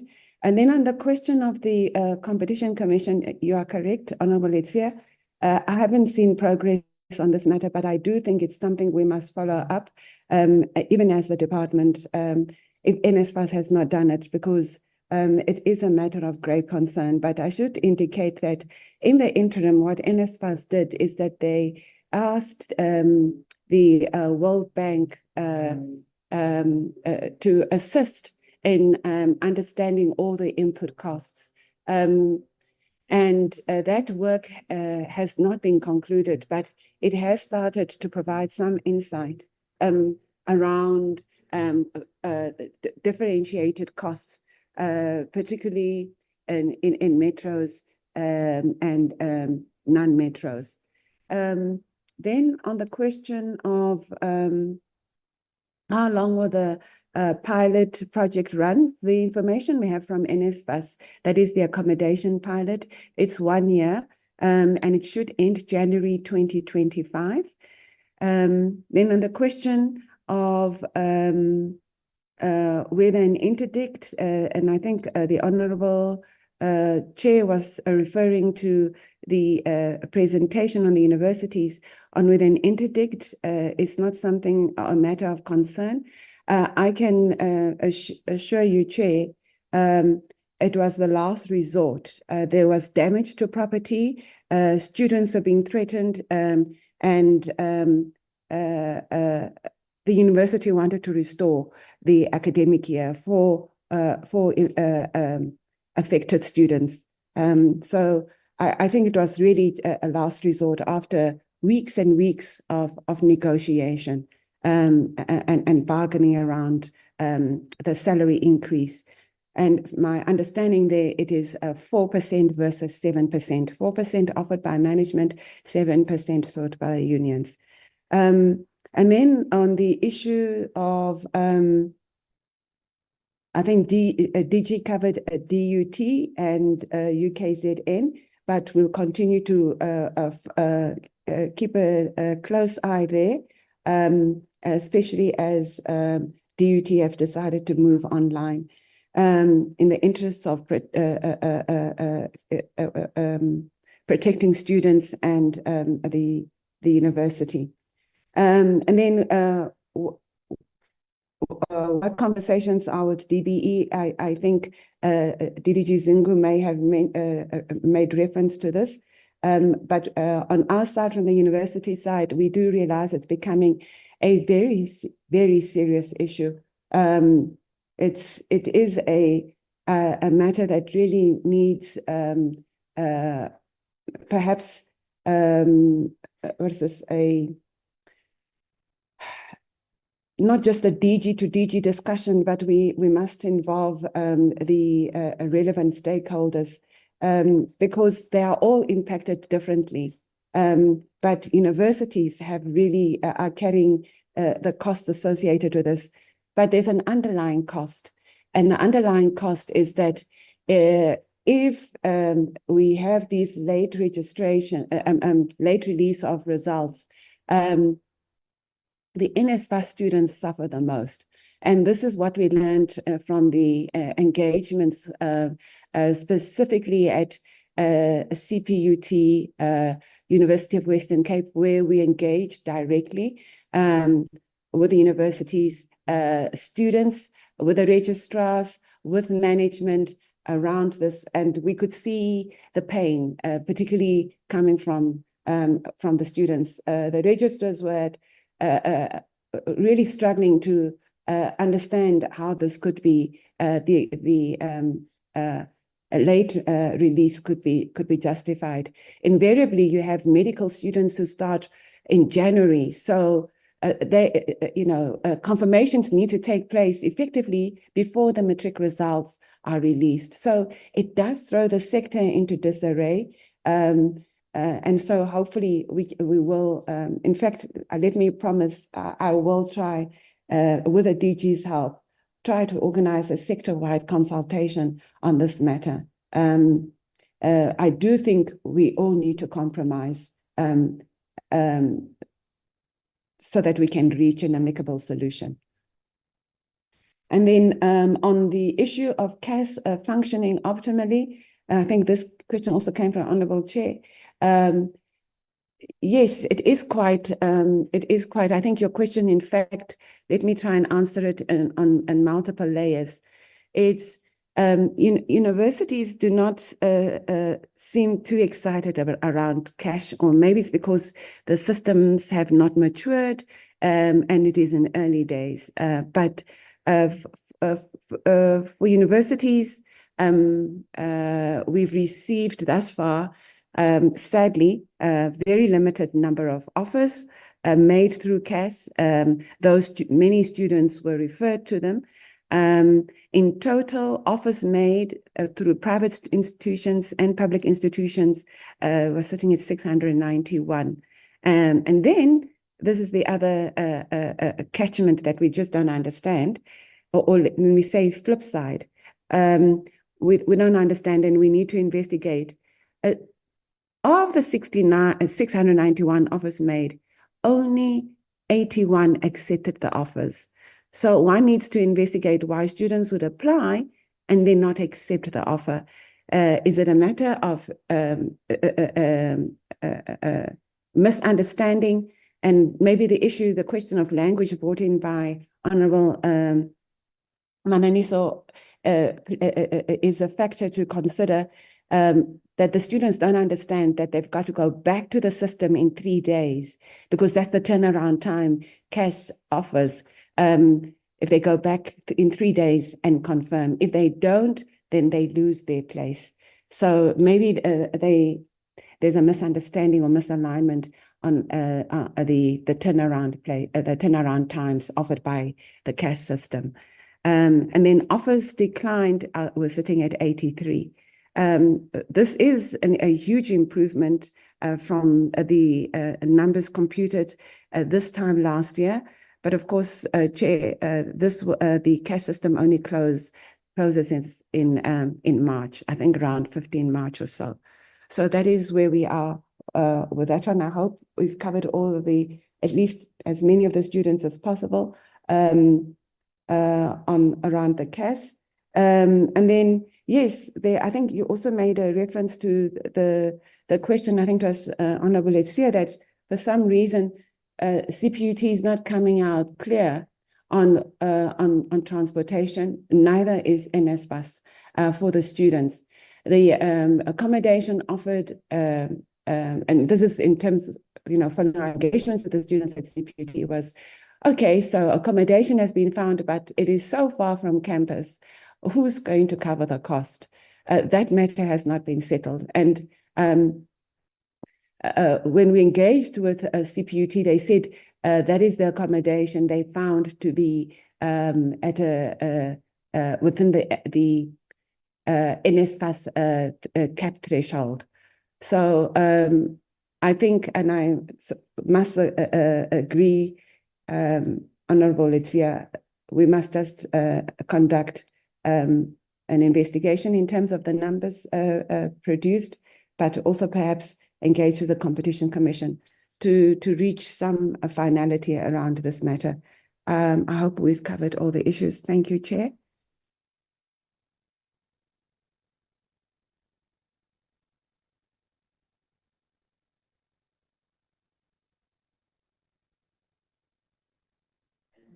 Thanks very much, Honorable Chairperson, honorable members of the Portfolio Committee, Director General, DDGs present, officials from the Ministry Special Advisor, as well as officials from Parliament. I just wanted to elevate another area. I know Chair was raising earlier on the point of technical subjects. Some good news, if you look into especially the technical report of grade 12 results in the class of 2023, you'll see that there are huge numbers, especially in areas such as engineering, graphics and design, technical sciences, technical mathematics, civil technologies, as well as electrical technology. And if you look into the achievement rate, almost all of them, the achievement rate is above 88% in those areas. And DG was making a point earlier on with regard to artisan development, that as was stated now, we are somewhere at 19,536 artisans, which were produced as the country by 31st March 2023. Now, if you look into these technical subjects which are being chosen, especially in our basic education, they are going to contribute a great deal in terms of artisan development in our country. And obviously, if you look into the National Development Plan target is 30,000 per annum by 2030. Right now, we're at 19,536, and Digi was saying it means we're at 65% of that target in 2023. All indications then therefore are that we'll be able to meet that target of 30,000 by 2030, especially if our pipeline is coming quite very strong in terms of supplying, especially in those areas of technical subjects that we need the most in terms of our economic growth. I must also make the point, honorable members, that the challenge South Africa is faced with, if you look into unemployment, is those persons and young persons with no great wealth. If you look into 7.9 million people who are not employed in South Africa as was seated here today, 38.6% of them are people with no great wealth. 33.7% of them are people with great wealth. 20.6% of them are those with some tertiary qualifications. You'll include there your TVET qualifications. Graduate unemployment in South Africa is forever a low at 9.6%. Yes, obviously, in Q3 of 2023, it was somewhat 8.6%. Now it has increased by about 1% to 9.6%. But if you look closely as to where is the problem in South Africa, the problem is with those who have no great wealth. The problem is with those who have great wealth. So that is why then, therefore, as part of our focus, if you look especially into those SETA interventions, we're focusing on NQF level 1, 2, 3, 4. Because if you are focusing into those particular levels, it means then, therefore, you are able to deal with where the problem is as was seated here as the country. Well, obviously, the economy itself, the structure of the economy is contributing towards the unemployment in our country. It's not solely the issue of skills development, because you'll be surprised, honorable members, that you are having about 43.4% engineers in South Africa who are working in financial and business services in those sectors of the economy, not working in the sectors where you would wish to see them in your construction and manufacturing. Well, we must appreciate the fact that about 17% of those engineers, you'll get them in government in particular. Well, it's good news for us if we are training also to benefit out of those engineers.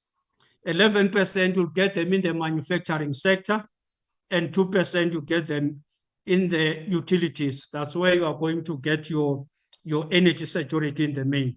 So it tells us then, therefore, that the challenge we are faced in South Africa is not only the skills challenge, it's also the structure of the economy. If we are having your engineers in this instance working in your financial services sector. And obviously what is very important about financial services sector, because it's using more of your maths, your science, and so on graduates. So these graduates then, therefore, they are so portable when they go into those sectors. And we know the structure of the economy for many years, financial services sector is the sector which has been doing well, as opposed to your manufacturing sector, where we need to beneficiate in the main. It has not been doing well, the manufacturing sector. But then with the interventions, especially with your economic reconstruction and recovery plan, the intention obviously is to turn things around so that we can begin to beneficiate our economy into our own country. By so doing, we'll be able to attract especially your engineers in the area of manufacturing and so on. I just wanted to make that small submission, my Honorable Chair, members of the Portfolio Committee, DG, colleagues, and everyone in the platform. Thanks very much, Honorable Chair.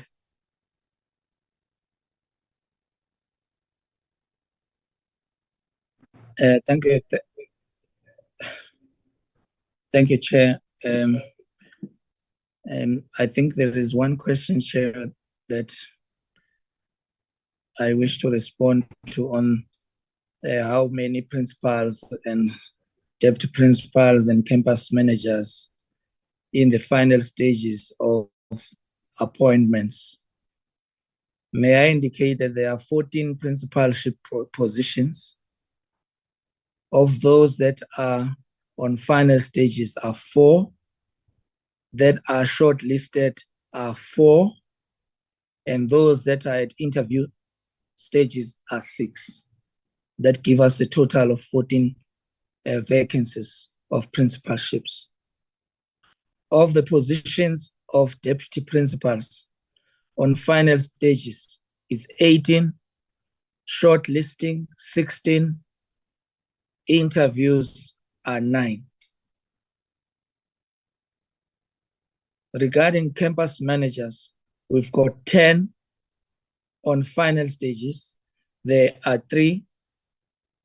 None are at the shortlisting stage, but there are 7 interviews currently underway. I trust that addresses the question by Honorable Letsie. Thank you, Chair.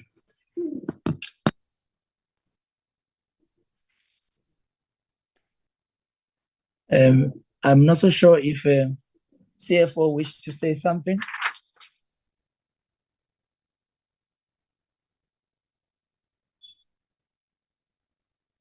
CFO?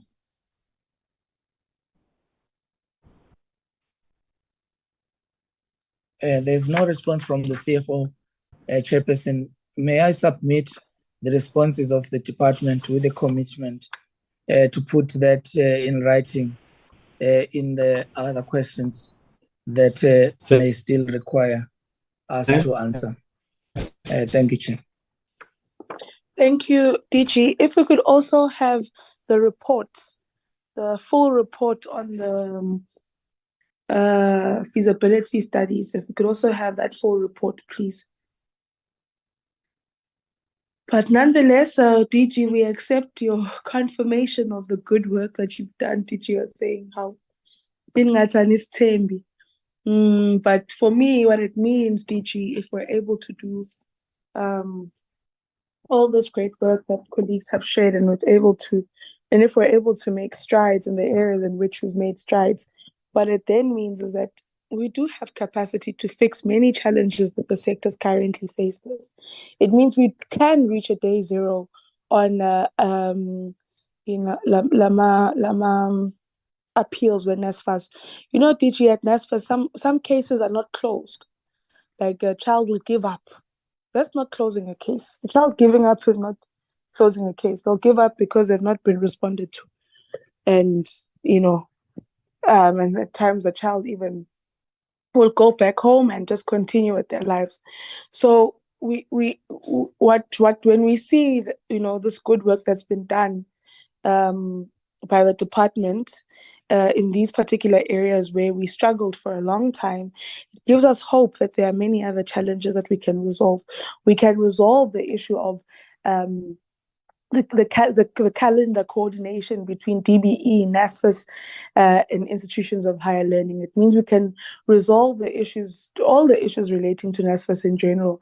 It means we can resolve the clashes that we have within different institutions of higher learning, not having varying concessions, and essentially just making the sector and synergize. I don't know if that's a proper word, but what I'm trying to say is that these areas in which we've been able to make steady progress, clear progress, and maintain it are an indication to the fact that there's a whole lot more that we can do that is correct. your responses are noted, colleagues, from the various programs. I've requested certain information in writing. I think Honorable Itzia indicated that that one of his questions that I think you were double checking if you're answering correctly, DG, has been responded to. That would bring us to, in essence, the end of our engagement with yourselves, colleagues. I want to also just note something that was discussed unofficially before the meeting started around something that DDG Zungu experienced, and we're really sorry to hear that that is what you went through, DDG Zungu, and we're glad that you're safe and that you're sound, and we're happy that you're going through or have gone through a process of emotional support. We can't advocate for higher health to do its work and not be able to in ourselves give ourselves that particular support. So we're really glad that you've also gone through that emotional support post the trauma that you experienced, and we're glad that you're here with us, DDG Zungu. In fact, when some of us heard initially, we thought it could have been related to the many issues of security that we have in our sector, given that you are leading, quite contested program, DDG Zungu. We know that many of your principals have needed various forms of protection because of the, I'm calling it growing pains. So you excel in basic education, more young girls. We forget that there was a time where young people, children in this country, didn't all go to school, and the ANC government has ensured that children are in school. And when children are in school, they'll finish matric, and we'll give them all forms of support, food security, and so forth. And then they want to come into our institutions of higher learning. And there again, there was a time when these institutions were not open to everybody, and now they are. And that puts a demand on that. And that says we must build more. And when you build more, there's more money that comes out. And when more money comes out, the vouchers come out. And you yourselves who are leading this space become at risk then. And so we're really glad that you're safe, DDG Zungu. And yeah, so I just wanted to indicate that. But in terms of our engagements with colleagues from DHET, our meeting has come to an end. Thank you very much, DG, and to your team. Can members please remain so that we can adopt minutes and a report? Thank you very much, Chair, and all the members of the Portfolio Committee. We appreciate your guidance. Thank you.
All right, can we at this point see which minutes that we need to adopt? Anele, can you please list the minutes that we need to adopt?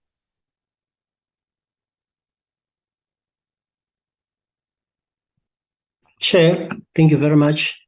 Chairperson, it will be the minutes of last year on the 8th of December, followed by the minutes of our meetings this year. That is the minutes of the 14th, 16th, and the 21st of February.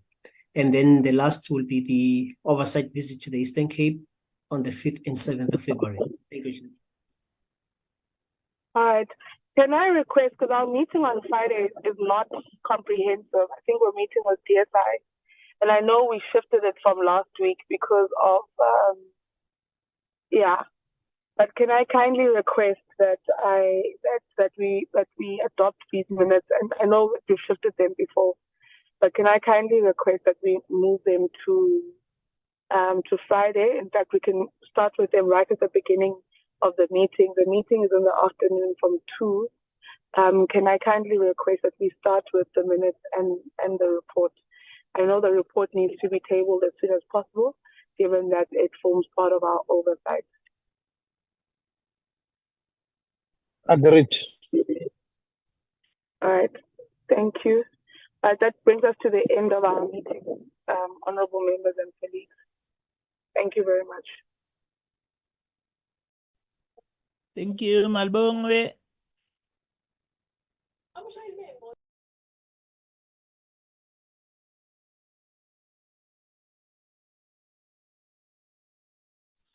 Goodbye.